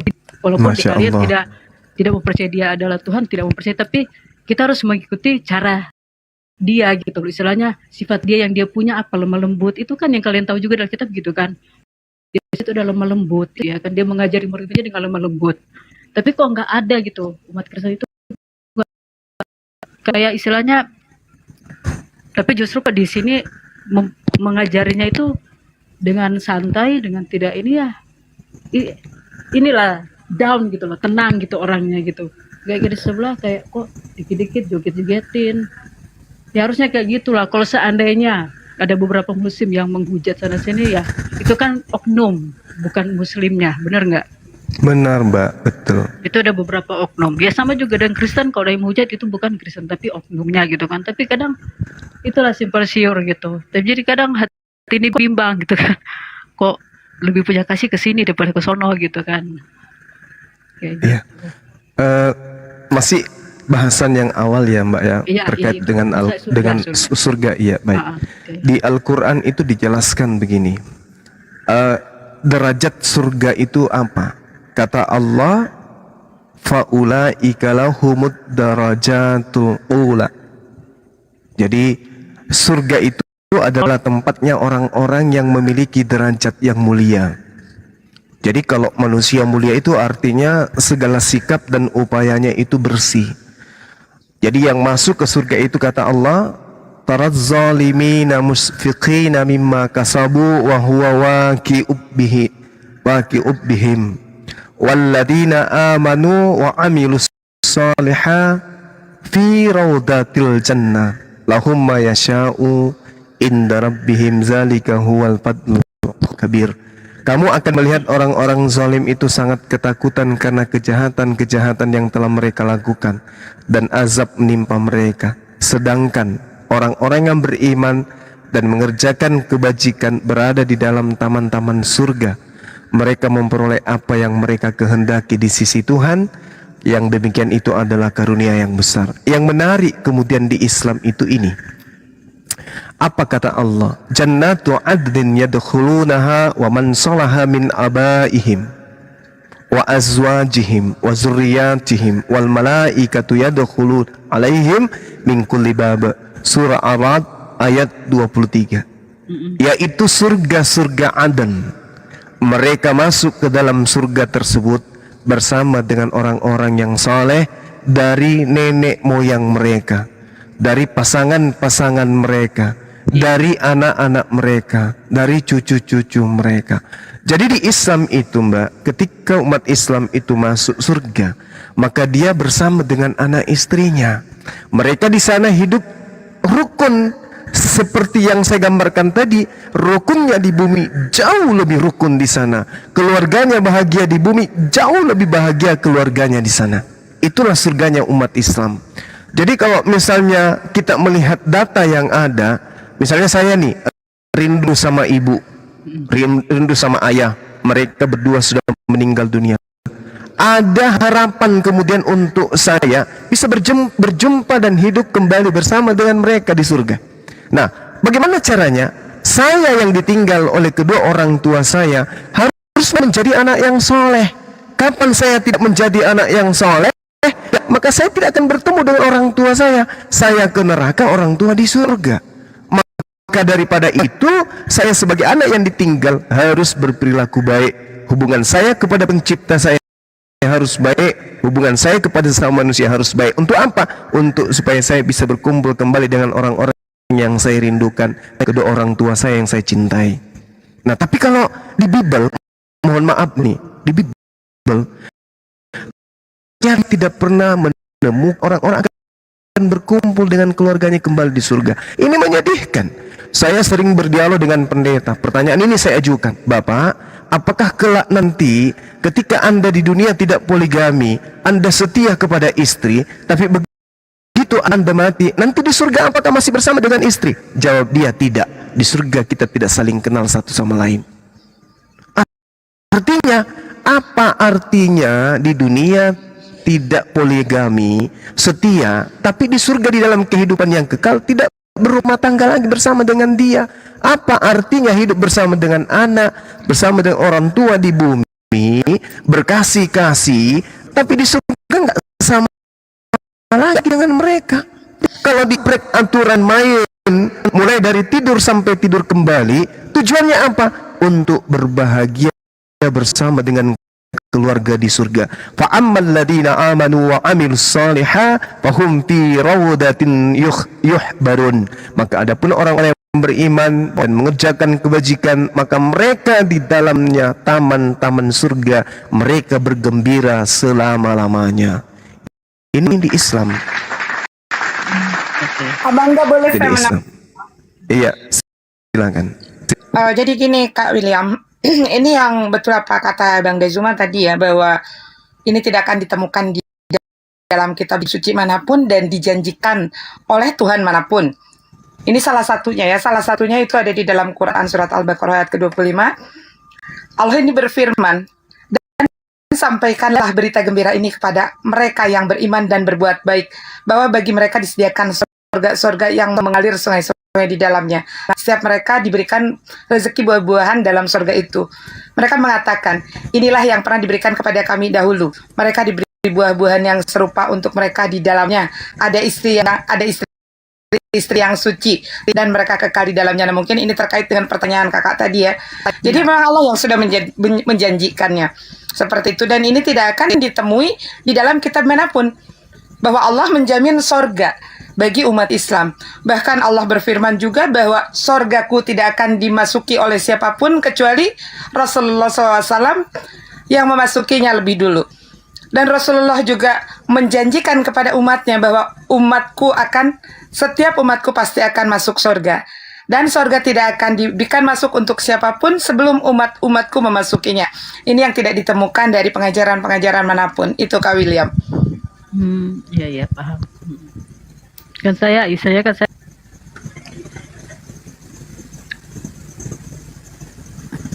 Kak, ke-mute itu, Kak, ke-mute. Tolong dibuka ke-mute, Kak. Itu di mute itu. Oh sorry kepencet. Lah ya itu loh, makanya kan saya kan memang nggak ngerti dan nggak, makanya kan saya bertanya tentang hal ini karena begitu banyak orang istilahnya kayak 70 dari itu kayak menjadi suatu ini loh. Jadi kayak bukan dia termasuk hujatan, hinaan gitu. Apalagi kita kan manusia gitu ya kan. Iya. Makanya kakak udah tepat, bertanyalah kepada ahlinya, ya maksudnya yang mengetahuinya. Jadi jangan bertanya kepada orang-orang yang membenci. Kan, iya. Kedua, kalau kan membenci dari benar pun akan disalahkan, Kak. Yang baik akan dijelekkan. Kalau itu sifat dari pembenci itu akan seperti itu. Silakan, Kak. Ya, karena kemarin kan kayak lewat di berandau kan TV tentang ustadz membicarakan tentang gimana Islam masuk surga itu kayak mana, yang laki-laki yang ini masuk surga kayak mana. Itu memang ada terjadi selalu 72 bidadari. Aku bilang ini ustadz ini yang salah apa ajaran dia yang salah atau gimana? Makanya kan bertanya sama Bang Zuma gitu kan. Ya mungkin yang bisa menjelaskan semua itu ya. Dan tadi kan udah jelas gitu kan. Ternyata ada beberapa ustadz yang berarti belum memahami gitu tentang Al-Quran gitu loh. Sampai mereka mengambil beberapa ayat itu cuma untuk menyenangkan umatnya gitu loh. Kalau menurut aku seperti itu. Tapi sebenarnya penjelasan dari Bang Zuma aku udah jelas gitu. Berarti inilah janji Allah untuk umat muslim ketika mereka masuk surga menjadi seperti apa di surga kayak gitu kan. Jadi karena fiti-fiti itu orang berpikir bahwa ini maaf ya. Oh ini cuma ayat ini kok cuma isinya kayak sorry, ini kan dibilang kayak selangkangan kayak gitu. Jadi kayak nggak enak gitu loh. Ya kan, karena pemahaman dari satu ustadz ke ustadz itu yang berbeda pemahaman, akhirnya mereka menyebarkan seperti itu. Jadi mungkin kalau ada yang Kristen ingin naik bertanya hal itu, silakan bertanya, biarkan kita tidak ada saling hujat gitu loh. Biar nggak ada kontroversi kayak gitu, nggak ada gitu. Jadi jangan pun umat Kristen salah paham dengan hal itu. Iya, salah paham dengan hal itu salah gitu loh. Bu William, Anda betah banget sih jadi orang Kristen, nggak ada cara lain ya, Pak? Iya, kalau memang dapat hidayah kan apa boleh buat. Kita kan ya manusia nggak bisa menyuruh aku, hanya hidayah dari Allah kan yang bisa menyentuh hati aku. Maksudnya benar nggak? Oke, menurut Mas Glenn kok berisik Mas Glenn. Udah nggak berisik ini. Saya jujur aja, emang saya Kristen, tapi saya Kristen itu saya jujur aja udah Kristen KTP gitu kan istilahnya. Saya udah jarang ke gereja aja, udah berapa tahun? Udah 18 tahun nggak pernah gereja. Oke, kalau gitu boleh nggak nanti Bang Joma menjelaskan Mbak William bahwa setuju nggak sih kalau yang pernah ada di muka bumi itu pasti makhluk semua, itu ciptaan Tuhan. Setuju nggak sampai sini? Iya emang ya, semua itu baik. kan ciptaan Tuhan. Ya. Oke, silakan Bang Joma dimasukin termasuk Yesus ya Bu ya. Iya, iya. Ya oke, silakan Mbak Jemaah. Baik, jadi gini Mbak, terkait dengan hadits yang menceritakan tentang 72 bidadari. Jadi gini, sasaran dakwah Rasulullah Muhammad SAW pertama kali adalah merujuk kepada orang jahiliyah, jahil, orang yang, mohon maaf, orang yang bodoh. Yang ada dalam pikiran mereka dan pola kehidupan mereka adalah syahwat. Syahwat minuman keras, syahwat terhadap wanita, syahwat terhadap perbudakan. Rasulullah memerintahkan mereka untuk menghentikan itu dengan mengatakan, kelak jika kamu menghindarkan dirimu dari persinahan, menjadi orang yang soleh kalian, maka Allah menjanjikan kepada kalian 72 bidadari. Bidadari ini adalah pelayan. Iya. Jadi kalau kita bahagia di tempat yang paling mulia, kemudian diberikan pelayan-pelayan dari makhluk-makhluk Tuhan yang indah, yang cantik, menawan, yang tidak bisa digambarkan dengan dengan pikiran kita. Siapa yang tidak ingin? Kan gitu poinnya. Nah, sedangkan kemudian orang yang masuk surga itu yang saya gambarkan tadi, orang yang diberi derajat tinggi, orang yang diberi derajat mulia, tidaklah mungkin di hadapan Tuhan orang yang memiliki derajat mulia ini melakukan pencabulan. Itu tidak mungkin. Sedangkan yang masuk ke dalam surga adalah orang yang menjaganya, jaga kelaminnya dari kemaksiatan aja mereka menjaga, apalagi di surga di hadapan Allah.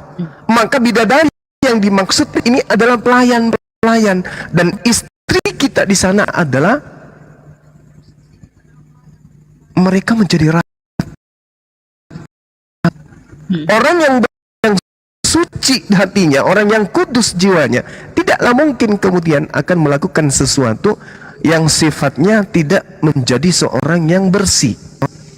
Nah, sehingga apa yang dikatakan 72 bidadari itu adalah upaya untuk mengajak mereka meninggalkan kemaksiatan. Sama, mohon maaf nih, ketika Yesus kemudian mengajarkan Mazmur nomor 29, barang siapa yang meninggalkan, maka dia akan memperoleh 100 kali lipat. Barang siapa yang meninggalkan perempuannya, barang siapa yang meninggalkan istrinya, maka dia akan memperoleh 100 kali lipat nanti di surga. Cuman data itu kemudian ketika masuk ke Indonesia, kata gunaika di situ itu dihilangkan, terjemahan bahasa Indonesianya dihilangkan istri, yang ada anak, bapak, ibu, dan seterusnya. Tapi istri dihilangkan harusnya, dan barang siapa yang meninggalkan istrinya, dia akan memperoleh 100 kali lipat. Ini upaya kemudian untuk merangsang orang untuk mentaati dan mendekati perintah Tuhan. Kenapa demikian? Karena laki-laki itu cenderung kepada wanita. Laki-laki itu kodratnya itu seperti itu. Maka Allah kemudian mengatur. Allah mengatur, jangan kau bermaksiat, jangan kau mendekati zina. Kamu akan ada masa kalau kamu menjadi orang beriman, mentaati perintahku, tidak melakukan pencabulan dan seterusnya, kau jaga jasadmu, kau jaga hatimu dari hal yang negatif terhadap wanita, maka aku menyediakan bidadari untukmu di surga. Maka orang yang beriman kemudian melakoni mentaati perintah Allah. Nah, kemudian wanita sukanya apa? Wanita itu sukanya perhiasan, pakaian yang indah, rumah yang megah, dan seterusnya, barang-barang yang mewah. Itu yang disukai oleh wanita, bukan pria. Wanita itu malu kalau ditanya, kamu mau berapa laki-laki? Aku mau ditidurin sekian laki-laki kalau bisa setiap malam. Wanita itu malu, kodratnya itu tidak begitu. Wanita itu pemalu. Dia lebih cenderung cinta kepada harta, lebih cinta kepada perhiasan, cincin yang indah, baju yang elok. Itu yang dijanjikan Allah kepada mereka di surga. Laki-laki karena cinta kepada wanita, wanita yang dijanjikan laki-laki kepada di surga. Tetapi itu tadi, mereka tetap bersama dengan pasangannya. Karena mereka orang beriman, mereka orang-orang suci, maka di dunia aja mereka menjaga sikap, sudah pasti di hadapan Allah di surga mereka pun akan menjaga sikap. Seperti itu saudari saya. Jadi terkait dengan surga saya kira kita sudah selesai, bahwa di dalam kitab saudara pun dikatakan Tuhan akan membalas setiap manusia sesuai dengan perbuatannya masing-masing. Orang baik diupah surga, orang jahat diupah neraka, kan gitu poinnya ya. Nah, satu hal yang menarik kemudian ketika kita perbincangkan dua hal dan apa yang ada di dalam Kristen. Kita tahu Al-Quran mengatakan inna syaitan, sesungguhnya setan itu musuh bagimu, maka perlakukanlah setan itu sebagai musuh. Itu di Al-Quran surah Fatir ayat 6 jelas, sesungguhnya setan itu adalah musuh bagimu, itu selayaknya musuh. Inna syaitan yakum adu fattakhidhu aduan, sungguh setan itu musuh bagimu, maka perlakukanlah ia sebagai musuh. Nah, bagaimana sih pola kerja setan ini? Apakah menampakkan diri langsung dengan wujudnya,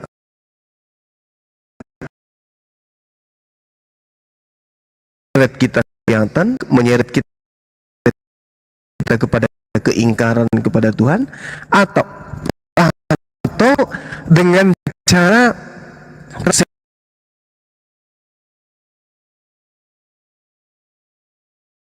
setan ini membisikkan ke dalam pikiran kita, ke dalam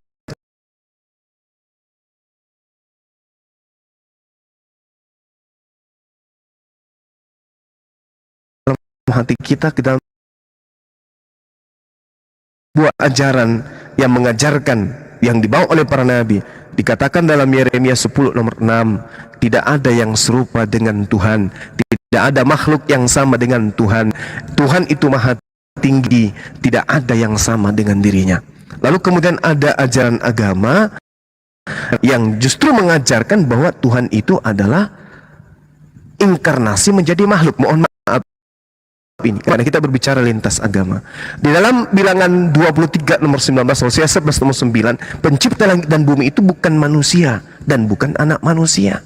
Sedangkan Yesus, orang waras akan tahu dia anak manusia. Kenapa? Maria manusia, mengandung apa yang keluar dari kandungannya pasti anaknya. Berarti dia pernah dikandung oleh manusia. Dengan demikian Yesus manusia dan juga adalah anak manusia. Sementara Tuhan pencipta langit dan bumi bukan manusia, bukan anak manusia. Berarti mereka yang menyembah anak manusia bukan menyembah Tuhan, tetapi menyembah ciptaan Tuhan. Demikian sementara saudari saya. Iya. Jadi sini saya udah paham lah, kan saya nggak tahu lah, ajaran kan nggak tahu. Jadi ya mungkin pelan-pelan saya akan mencoba untuk belajar, karena kemarin saya udah install Al-Quran, ya kan, udah install Al-Quran. Masya Allah. Jadi saya mencoba mau belajar Al-Quran ya? Ya belajar untuk memahami gitu kan. Ya belajarlah pelan-pelan kan. Iya, harus pelan-pelan, betul. Dan saya belajar itu tidak, kalau saya belajar tidak akan membandingkan dengan Alkitab, enggak. Saya belajar, biasa belajar Al-Quran, saya belajar Al-Quran, tidak akan pernah membanding-bandingkan kayak gitu. Iya. Saya gitu. Bang, aku tanya ya Bang ya ke Abang ya. Ini betul nggak nih Bang ya? Orang yang sebelum Muslim ya, sebelum menjadi adat nih, terus mereka belajar Al-Quran tapi pahalanya tidak. Berbeda lagi dengan orang yang sudah menjadi seorang Muslim, kemudian dia belajar setiap huruf demi huruf itu menjadikan 7 kali pahala kebaikan. Jadi ada perbedaannya ya Bang Day ya. Ini nih kalau tidak salah, kalau salah tolong dikoreksi nih Bang. Jadi gini Kak, kalau orang yang sadar belum menjadi seorang Muslim belajar Al-Quran, ilmunya dapat, tapi pahalanya nggak dapat. Betul nggak Bang Da? Iya, betul. Tapi kalau yang sudah bersyahadat kemudian dia belajar, umpamanya belajar Iqra 1 nih, baru alif, ba, ta. Nah ini setiap hurufnya ini menjadikan 7 kali pahala kebaikan. Betul nggak Bang Da? Siap, betul. Betul ya. Nah gimana itu ini Kak William, apa tidak ingin bersyahadat dulu menjadi seorang muslim dulu baru belajar, atau mau belajar dulu? Sebetulnya kedua-duanya ilmunya dapat, pasti dapat. Hanya yang membedakan 7 pahala kebaikannya ini. Ya itu kan, ya kebetulan kan saya tinggal di daerah Semarang gitu kan. Nanti mungkin saya akan ini sama, ada bos saya kan muslim, nanti saya akan coba untuk ini sama bos saya itu kan. Di sini kan pasti ada ustadznya kan. Kayak gitu. Jadi nanti saya akan primasikan dulu dengan itu. Belajar. Di sini lah, dia belajar. Betul. Kayak gitu. Itu kan Masya gak Allah. semudah itu, apalagi kita ini kan istilahnya, kata orang kita ini buta gitu kan, nggak ngerti gitu. Bacanya aja nggak tahu ya kan, baca nggak ngerti kan tulisannya kan, ya memang harus benar-benar untuk belajar, untuk cari tahu dan mengerti gitu kan. Betul. Tambahin sedikit boleh nih, sebentar. Iya silakan. Mbak Mulyam, ini coba saya baca ini, coba dibaca di Matius 7 ayat 7 sampai 8 ya. Tadi Mbak sudah benar, mintalah berikan kepadamu, carilah maka akan kau mendapat, ketoklah maka pintu akan dibuka kepadamu. Kenapa Mbak? Karena setiap orang yang meminta menerima, setiap orang yang mencari akan menemukan, dan setiap orang yang mengetok baginya pintu dibukakan. Mudah-mudahan pintu hidayah terbuka buat Mbak William ya. Amin. Amin. Tapi Bang Glenn, kalau menurut Umi sih Bang Glenn ya, sebetulnya Allah ini sudah menyentuh hati Mbak William dengan hidayahnya. Sudah menyentuh. Makanya ada keinginan dari Islam itu sebetulnya Allah sudah menyentuh hatinya dengan hidayah, tinggal Mbak William yang menjemputnya, seperti itu. Jadi kita di sini bukan mau menjadikan Mbak William untuk memaksakan, ya la ikraha fidin kan, tidak ada paksaan dalam memeluk Islam. Ya. Nah, kan aku bilang tadi kan manusia tidak menyuruh, tapi kita mau ngapain gitu. Betul. Gitu. Ya. Ya cuma segitu aja. Masya Allah. Ya. Makasih ya Bang Zumba. Kita doakan semua. Iya, namanya Umi. Sama-sama. Mbak William. Iya, selamat malam. Saya aja dari sekolah frater dulu di NTT, saya akhirnya memutuskan jadi mualaf. NTT ya. Iya, sekolah frater. Kalau saya kan Katolik, aslinya kan saya termasuk juga, kalau saya kan bukan Katolik, tapi saya kan istilahnya ya mungkin dikatakan orang-orang yang Katolik itu adalah ajaran yang benar-benar memang mengerti tentang kitab gitu kan. Ya saya kan dari bukan Protestan, tapi ada yang pertobatan yang namanya GPDI. Iya, makanya kan di setiap agama itu kan harus. Iya, Pantekosta. Seharusnya kan memakai akal budi Mbak William kan, bahkan di Amsal pun di 16:22 itu kan mengatakan dengan jelas kan, akal budi adalah sumber kehidupan gitu kan. Iya. Makanya saya mulai berpikirnya dari situ, karena saya saya juga belajar Alkitab juga di sana, sekolah frater juga. Semua kan sama yang Iya, sekolah kan pasti udah tahu. Iya. Cuma kan kembali lagi ke hidayah itu Mbak William ya. Kalau saya dulu dari Tiberias Mbak William. Oh, Tiberias. Iya, saya Tiberias. Iya, nggak mirip-mirip lah itu. Iya, tapi kan dalam pelayanan itu sama gitu kan. Saya juga jujur saya ini di GPDI itu sebagai pelayan musik gitu kan, main musik di gereja. Cuman udah 18 tahun lah semenjak saya pisah dari mantan suami itu, kita kan nggak bisa cerai gitu kan. Jadi cuma pisah aja gitu. 18 tahun saya pisah. Iya, bisa cerai Mbak. Enggak cerai. Mau saya kasih ayatnya bisa cerai di Kristen Mbak. Iya. Ada ayatnya di Bible loh, Kristen boleh cerai. Mau saya kasih ayatnya Mbak? Syaratnya ada tapi Bang.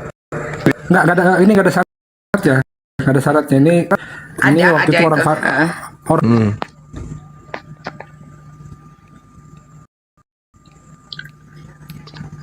Jeda Bang Glenn.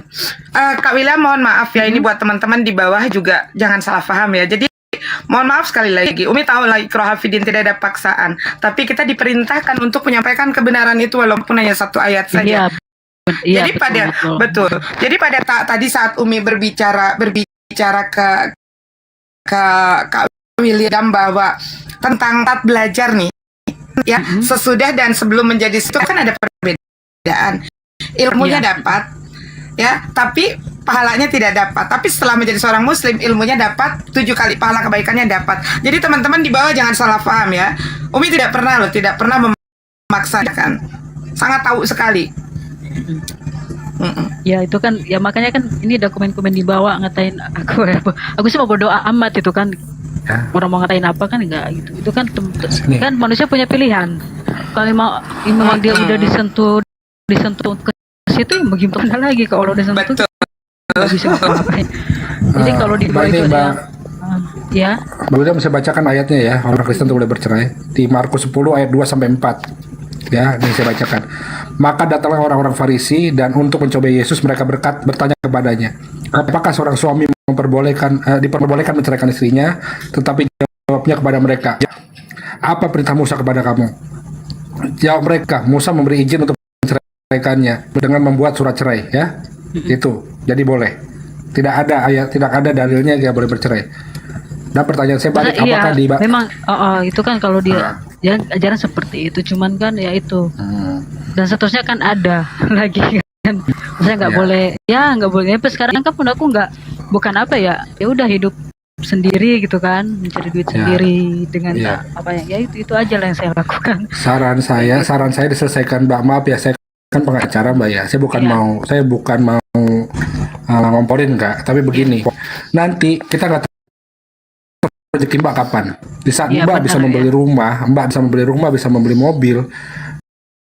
Nah, nanti itu harta itu akan diklaim sama suami Mbak sendiri. Yang jelas sudah nggak berhak mendapatkan itu gitu loh. Iya, benar-benar sih. Ya, jadi ya cepatnya selesaikan lah. Ya, cuma dia kan sekarang kalau mau bilang untuk cepat cerai bisa gitu. Soalnya gini, dia udah punya yang lain tapi nggak bisa dinikahin sama pendeta gitu kan. Bagi dia udah punya yang lain, udah satu rumah, udah punya anak lagi. Kayak gitu. Jadi itu adalah bukti kan, ada bukti kan. Ada pidananya, Mbak. Iya, memang udah ada sebenarnya, walaupun udah 15 tahun kan. Iya, selesaikan aja Mas, dulu supaya nanti ada kepastian hukumnya, dan satu sisi tetap belajar. Dan ini saran saya, Mbak ya, karena saya juga dulu di Kristen, Mbak. Saya membaca Bible itu, saya membaca New Testament, Perjanjian Baru dengan perspektif Yesus adalah nabi. Semuanya akan masuk akal. Begitu Mbak membaca Perjanjian Baru dengan perspektif Yesus adalah Tuhan, semuanya hancur. Ya. Nanti itu akan sinkron, Pak. Akan sinkron. Boleh saya mau jawab pertanyaan dari orang ini yang di bawah Bang Ol? Maaf ya, kalau saya menjadi malah bukan karena keluarga saya hancur, maaf ya. Sorry, maaf. Kalau udah sentuhan dari Allah itu udah gitu ya, maaf ya. Biarin aja. Biarin aja Kak, nggak usah di ini Kak. Jadi kayak begini orang malah akan lebih maaf gitu, karena dalam diri mereka udah nggak punya kasih. Orang mau masuk tuh urusan mereka masing-masing lah gitu, ngapain gitu.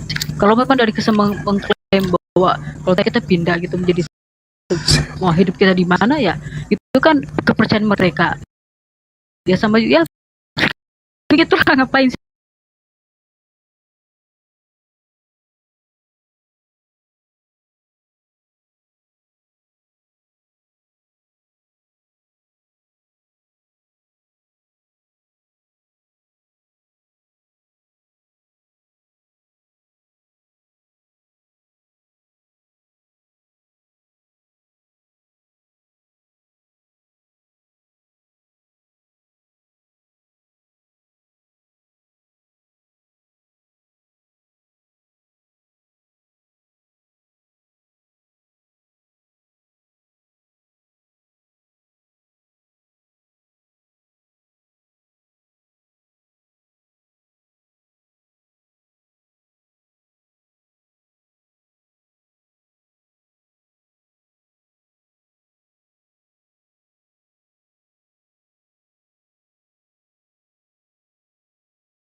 Yakin nggak dengan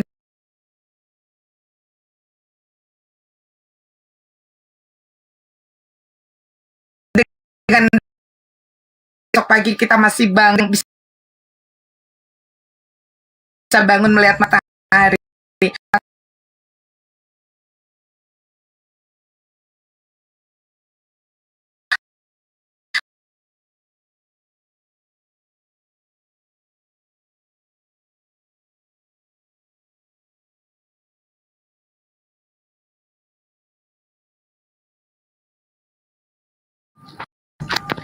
Iya, iya. Ya, insya Allah. Ya Insya Allah, Allah. mungkin. Insya Allah dalam waktu Luar dekat ini biasa. kan. Masya Allah, Alhamdulillah kita doakan Abang dah ini, Alhamdulillah. Sebenarnya kalau mau dibilang sejarah keluarga saya ini, Alhamdulillah. saya asli jujur saya orang Manado. Tapi saya bukan Manado asli suku Minasa, bukan. Jadi darah saya ini udah nyampur nih. Ada darah Jawa, darah Bugis. Nah itu. Nah dari marga saya ini kan Anas. Gitu kan. Ada Bugisnya Nah, juga. Ada Bugis kan? Saya Iya, tahu. iya, iya. Nah Anas ini Satu suku ya Bang? Jadi Anas ini sebenarnya dia ini istilahnya kakek buyut aku yang udah berapa puluh tahun lah gitu kan. Dia bilang dia ini sebenarnya Muslim gitu kan. Nah terus dia datang di tempat Minahasa, suku Minahasa yang namanya Tomohon. Dia datang ke Tomohon situ kan, memang mayoritas kan Kristen, gak ada masjid dulu, zaman dulu tuh gak ada masjid di situ. Dia bingung tuh beribadah kemana gitu katanya. Akhirnya dia ke gereja, akhirnya nggak tahu dia tiba jadi Kristen dan udah gitu. Jadi kita Anas yang ada di Tomohon ini Kristen semua. Tapi kalau Anas keluarga saya yang ada di Kota Mobagu, Kota Bunan itu satu itu Muslim semua. Kak William boleh tanya sedikit nih. Apa sih yang membuat Kak William kalau udah percaya begitu lalu menunda-nunda? Mumpung di sini ada Abang Zuma nih. Enggak, saya kan tadi bertanya masalah surga gitu karena saya udah dapat penjelasan gitu kan. Kan tadi saya bilang kita kan nggak tahu Allah itu menjamah hati kita itu kan untuk mendapat hidayah gitu kan. Entah besok atau terusnya tiba-tiba saya datang masuk room lagi, insya Allah saya udah Muslim gitu kan. Kayak gitu kita nggak tahu tiba-tiba. Kayak gitu. Makanya tadi kan saya bilang nanti saya akan konsultasi dengan bos saya. Dia kan punya ustadznya kan di sini gitu, di Semarang ini kan. Ya, nantilah. Kalau Kak William tinggal jemput, ini tinggal jemput. Allah sudah menyentuh. Tinggal jemput Kak. Kalau bilang Allah udah menyentuh itu udah dari dulu sebenarnya. Cuma masih kayak Nah itu dia makanya. Bukan masalah karena problema saya di Kristen enggak, saya nggak bawa masalah saya itu masalah saya pribadi istilahnya kan dalam keluarga saya. Ngapain saya bawa gitu kan? Enggak lah. Ya kadang kan ada kita kan nggak tahu Tuhan Allah itu menyentuh hati manusia kan, manusia memang mau tahu gitu kan. Udah dari dulu tapi kan masih istilahnya kayak ulur waktu step. Ya itulah gue bilang belum berani gitu loh istilahnya. Belum berani. Kalau ini kan saya udah istilahnya udah tahu dari Bang Zuma, dari semua yang ada di sini gitu. Ada di sini kan ya jadi agak sedikit paham lah gitu. Oh kayak gini gitu. Jadi berarti saya harus menambah itulah tanya-tanya gitu kan, pelajari banyak gitu kan. Ya kalau kita nggak tahu besok saya bilang sama teman saya ke Ustadz ucapan syaratnya nggak tahu gitu. Kayak gitu. Mas ya. Iya. Ya ucapan apa sih tadi saya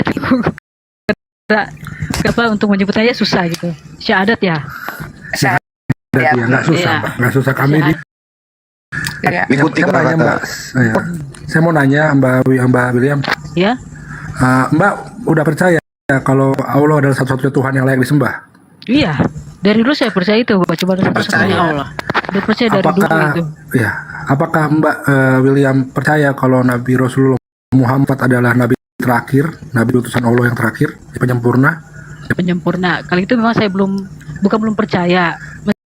Simpang siur saya. Jadi saya harus banyak belajar. Kayak gitu. Ya, untuk simpang siurnya kan untung ini ada guru-guru di sini bisa dipertanyakan langsung apa yang menjadikan harusnya gini, simpang siur masalah itu. Saya kan nggak tahu isi Al-Qur'an itu apa gitu kan. Jadi saya harus ada ayat referensi untuk saya berpelajari dan saya itu. Kayak gitu harus ada ayat referensinya kalau buat saya kayak gitu kan. Nah, coba ya mohon Bang Juma diberikan beberapa ayat referensi. Nanti saya bukakan juga, saya bantu bukakan dari sini biar dibaca sama Mbak William mengenai Rasulullah adalah Nabi. Iya. Gimana Bang? Iya masalah Nabi Muhammad itu adalah Nabi penyempurna itu. Nabi terakhir. Ya Nabi terakhir yang supaya sempurna ya. Gitu. Ya.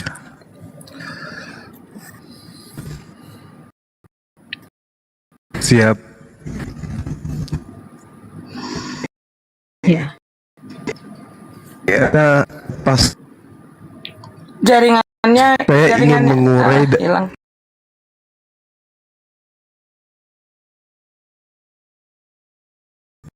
Hilang ya. Ya tanya Bang Suma jaringan. Iya, ini jaringannya satu bar ini merah. Cuman satu bar merah. Iya.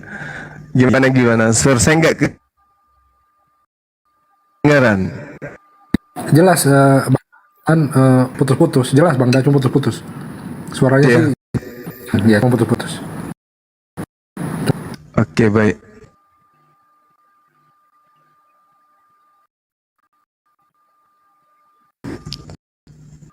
Oke, saya lanjut aja.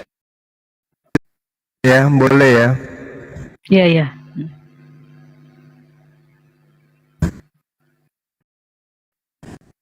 Putus. Lihat di dalam kitab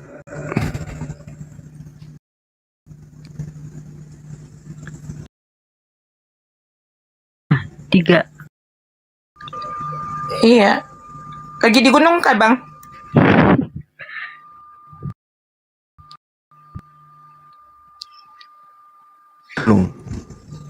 Hilang jaringan suaranya. Ya.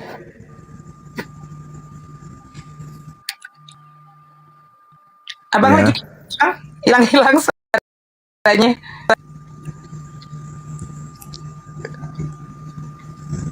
Iya, sorry. Dilanjut aja dulu sementara. Oke. Sampai Ya ada mungkin dari jaringan. kasihan kan Silakan. Bang Zuma. Yang lain.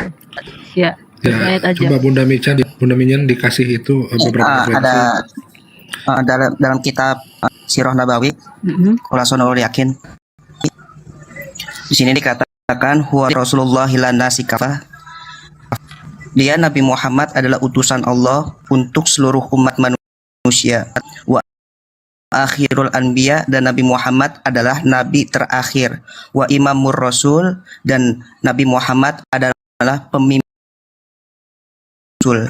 Ja'a bidinil Muhammad bawa agama Islam alladzi la yaqdin ghairah.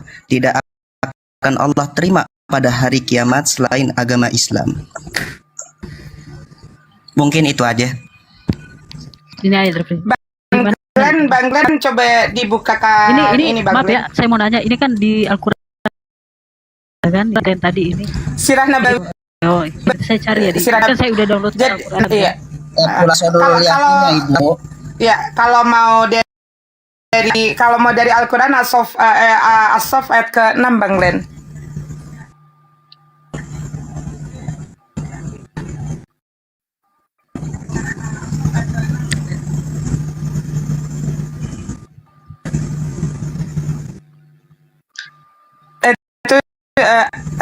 Bang Hanan coba dibukain As-Saff ayat ke-6. Bentar.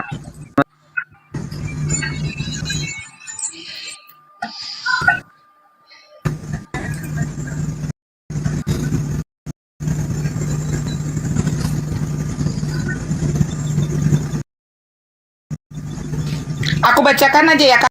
Boleh, ya. Allah berfirman, dan ingatlah ketika Isa ibnu Maryam berkata, hai Bani Israel, sesungguhnya aku adalah utusan Allah, benarkan kitab sebelumku yaitu Taurat, dan memberikan kabar gembira dengan datangnya seorang rasul yang akan datang sesudahku yang namanya Muhammad.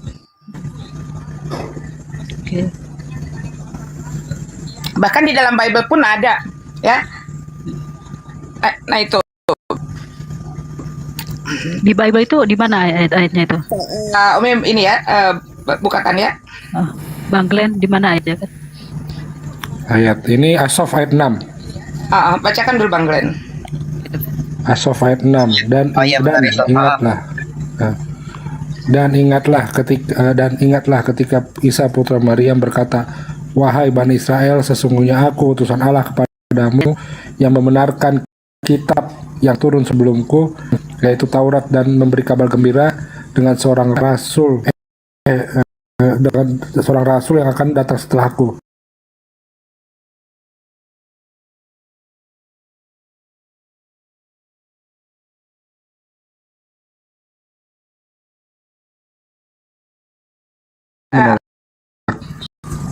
Kalau di dalam Bible itu ada di dalam Yohanes pasal 16 ayat ke-12 sampai dengan 14. Di sana dikatakan masih banyak hal yang harus kukatakan kepadamu, tetapi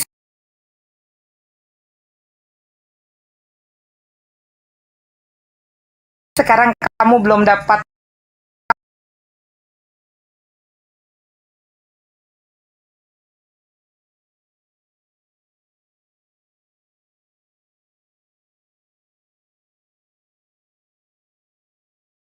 Kemudian di Yohanes 14, 15 sampai 17 ya.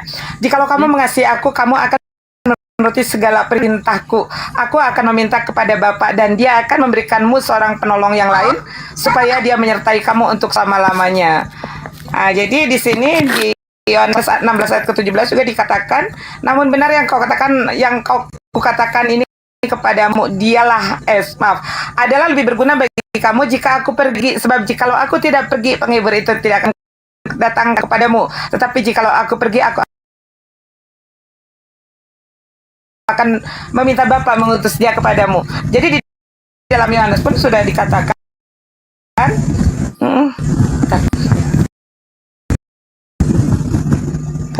punya siapa yang noise ini? Bang. Nah, jadi di Yohanes 14 ayat 15 sampai dengan 17 Kak William, ya. Ini sudah jelas di sini dijelaskan bahwa sang penghibur itu akan datang setelah Yesus kembali kepada Bapa. Karena jika dia tidak kembali kepada Bapa, maka sang penghibur itu tidak akan datang. Artinya di sini Yesus saja sudah menubuatkan tentang datangnya sang penghibur itu. Kalau ini dikatakan Roh Kudus, jelas bukan ya. Karena jelas apa yang dikatakan Yesus bahwa dia akan datang jikalau aku sudah pergi kepada Bapa. Tetapi jikalau aku tidak pergi kepada Bapa, maka sang penghibur itu tidak akan datang. Teman-teman Kristen selalu membantah bahwa ini Roh Kudus. Itu tidak benar. Karena di dalam Bible sendiri dikatakan bahwa Roh Kudus pernah untuk burung merpati. Bahkan di dalam Bible pun dikatakan bahwa Roh Kudus ini sudah menyertai Yesus semenjak dalam kandungan ibunya. Artinya bukan Roh Kudus. Seperti itu. Itulah itu untuk Bible-nya mungkin bisa lebih, Kak William. Oke. Ya. Jadi ya, saya udah pahami semuanya gitu kan, nanti di typing udah makin menggila ini. Mungkin yang lain ada yang mau naik ya kan, ada yang mau naik ya silakan naik ya kan, saya turun gitu kan. Nggak apa-apa, silakan. Allah ya kan, kita nggak tahu lah. Jangan turun, nggak apa-apa, abaikan saja yang di bawah, silakan aja.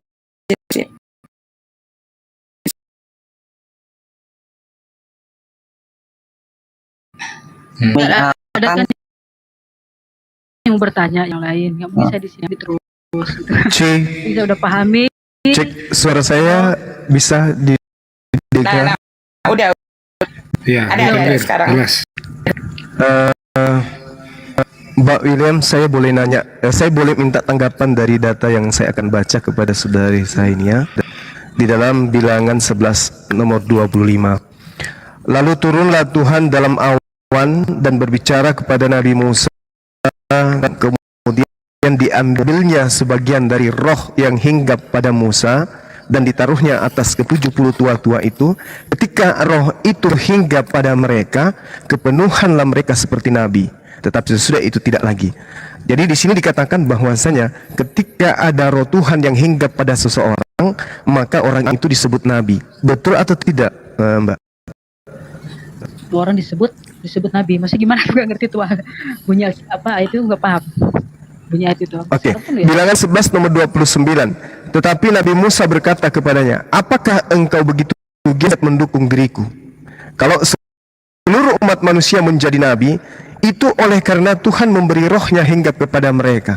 Jadi siapa yang diberi roh Tuhan, roh kebenaran untuk hinggap kepada dirinya, maka orang tersebut disebut nabi berdasarkan Bilangan 11, 25, 29. Betul atau tidak? Ya, saya nggak tahu ya masalah itu kalau Oke, baik. Ya. Oke, sip. Nah, masuk ke dalam Yohanes 16 nomor 7. Di situ yang datang setelah Yesus terangkat adalah roh kebenaran. Berarti yang datang setelah Yesus adalah nabi yang membawa kebenaran. Karena roh identik dengan nabi berdasarkan Ulangan 11 nomor 25 11 nomor 29, Oke, Nehemia paham. 9 nomor 30. Itu ya. Iya, Nah, iya. sekarang kita lihat di Yesaya 42 nomor 1. Lihat itu hambaku yang kupegang orang pilihanku, yang kepadanya aku berkenan. Aku menaruh rohku di atasnya supaya dia menyatakan hukum-hukum kepada bangsa-bangsa. Nah, aku menaruh rohku ke atas hambaku. Berarti hambaku ini tadi adalah nabi, karena ada rohku pada dirinya. Dari nabiku ini kemudian, karena ada roh di atasnya, yaitu rohku yang aku berikan kepadanya, kemuliaanku kuberikan kepadanya, maka dia akan menyatakan hukum kepada bangsa-bangsa. Kita lihat di dalam Al-Quranul Karim, di dalam surah Asy-Syura misalnya, di situ Allah mengatakan, Bismillahirrahmanirrahim, wa katsalika auhayna ilaika ruhan min amrina ma kunta tadri mal kitab walal iman walakin ja'alnahu nura nahdi bih man nasha min ibadina wa innaka latahdi ila siratim mustaqim.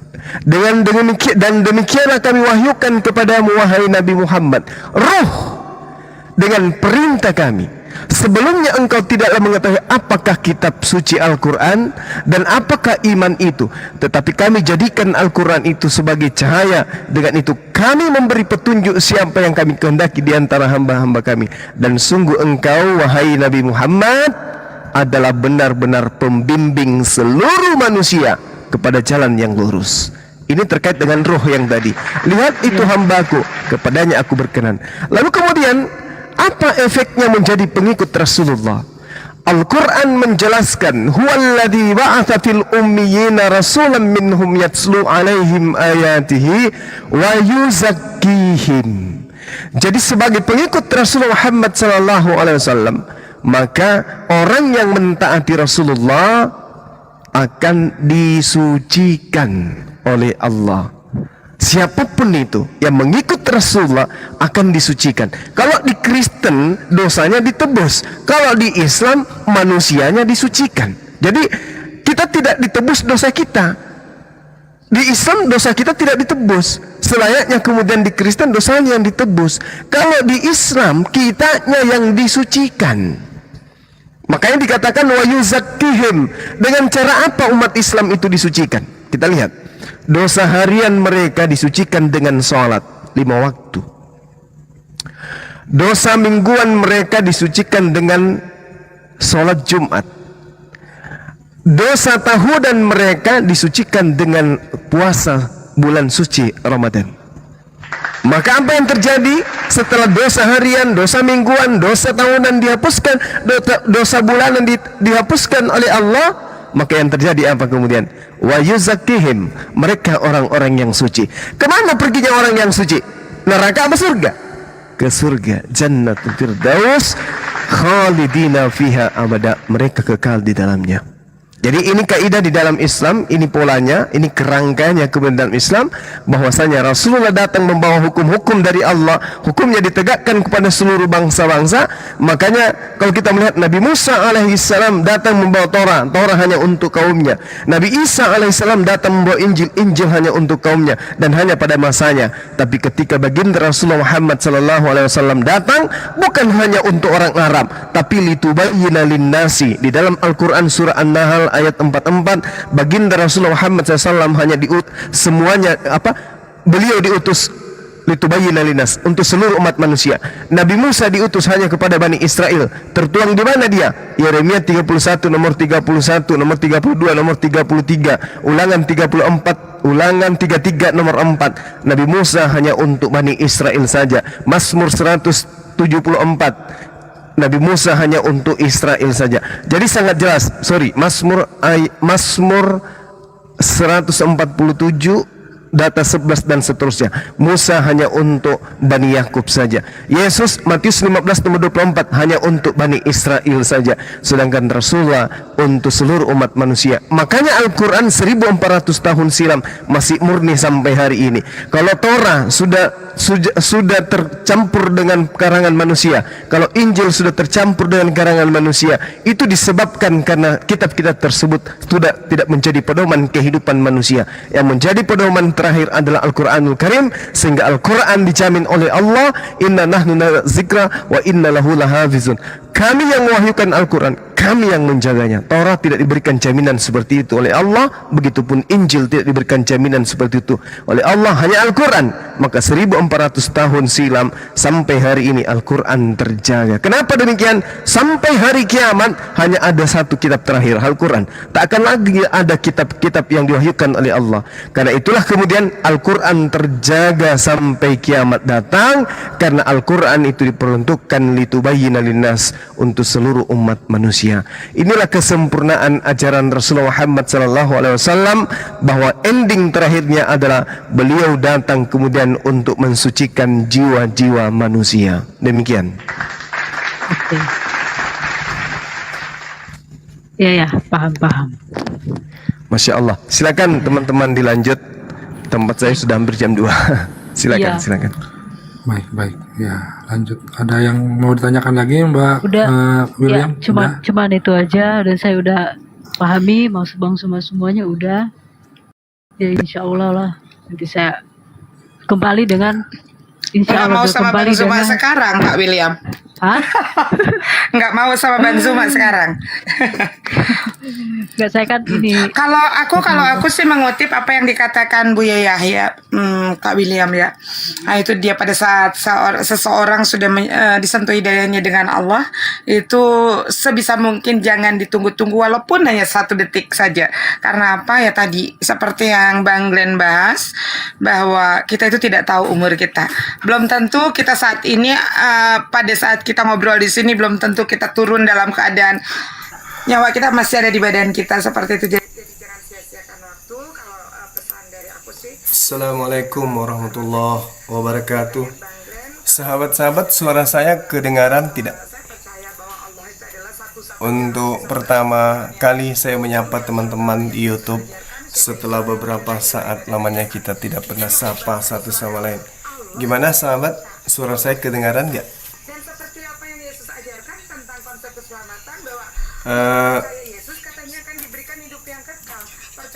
Sahabat-sahabat sekalian ya, untuk sesi kali ini saya pamit undur diri ya, karena di tempat kita ini saya masih di gunung dan saya berada di tempat seorang diri ya, hanya bersama dengan Allah. Ini sudah jam 2 subuh, mungkin baiknya saya istirahat dulu ya teman-teman. Kita istirahat dulu, besok lagi kita jumpa insya Allah, karena materi juga endingnya kita sudah sampaikan kepada saudara kita yang ingin mualaf. Kiranya Allah benar-benar memberikan hidayah kemudian kepada beliau, sehingga beliau bisa kemudian masuk dalam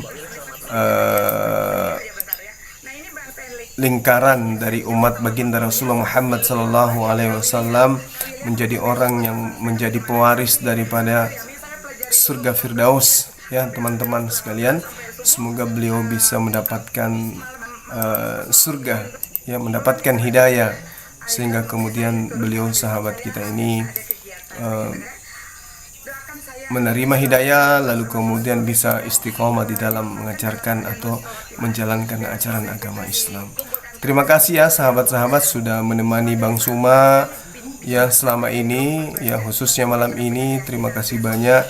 Kita rehat dulu, insya Allah besok kita jumpa lagi kembali, karena kita harus istirahat juga ya teman-teman. Terima kasih dan mohon maaf baru bisa sempat nyapa lagi setelah beberapa lama kita nggak pernah saling sapa satu sama lain. Sahabat-sahabat utamanya yang ada di Zulkifli Abbas, kalian semua, antum semua luar biasa. Semoga Allah melimpahkan rahmat dan hidayahnya kepada kita, memberikan kesehatan jasmani dan rohani, melimpahkan rezeki kepada kita semua, sehingga kita bisa memberi infak dan sedekah kepada saudara-saudara kita yang membutuhkan, dan dalam urusan duniawi Allah mudahkan kepada kita semua. Saya tutup. Subhanakallahumma wa bihamdi asyhadu an la ilaha illa anta astaghfiruka wa atubu ilaik. Salam tauhid. Salam satu Tuhan, jayalah Islamku, jayalah Indonesiaku. Assalamualaikum warahmatullahi wabarakatuh. Allahu Akbar, Allahu Akbar. Masya Allah. Akhirnya kita bagaimana mencintai baginda Rasulullah. Nah, jadi begitu, Mbak. Mbak, mungkin saya mau tanya sedikit, Mbak. Mbak tahu nggak kira-kira poin-poin ajaran Yesus, esensi utama ajaran prima dari Yesus Kristus, Mbak tahu nggak?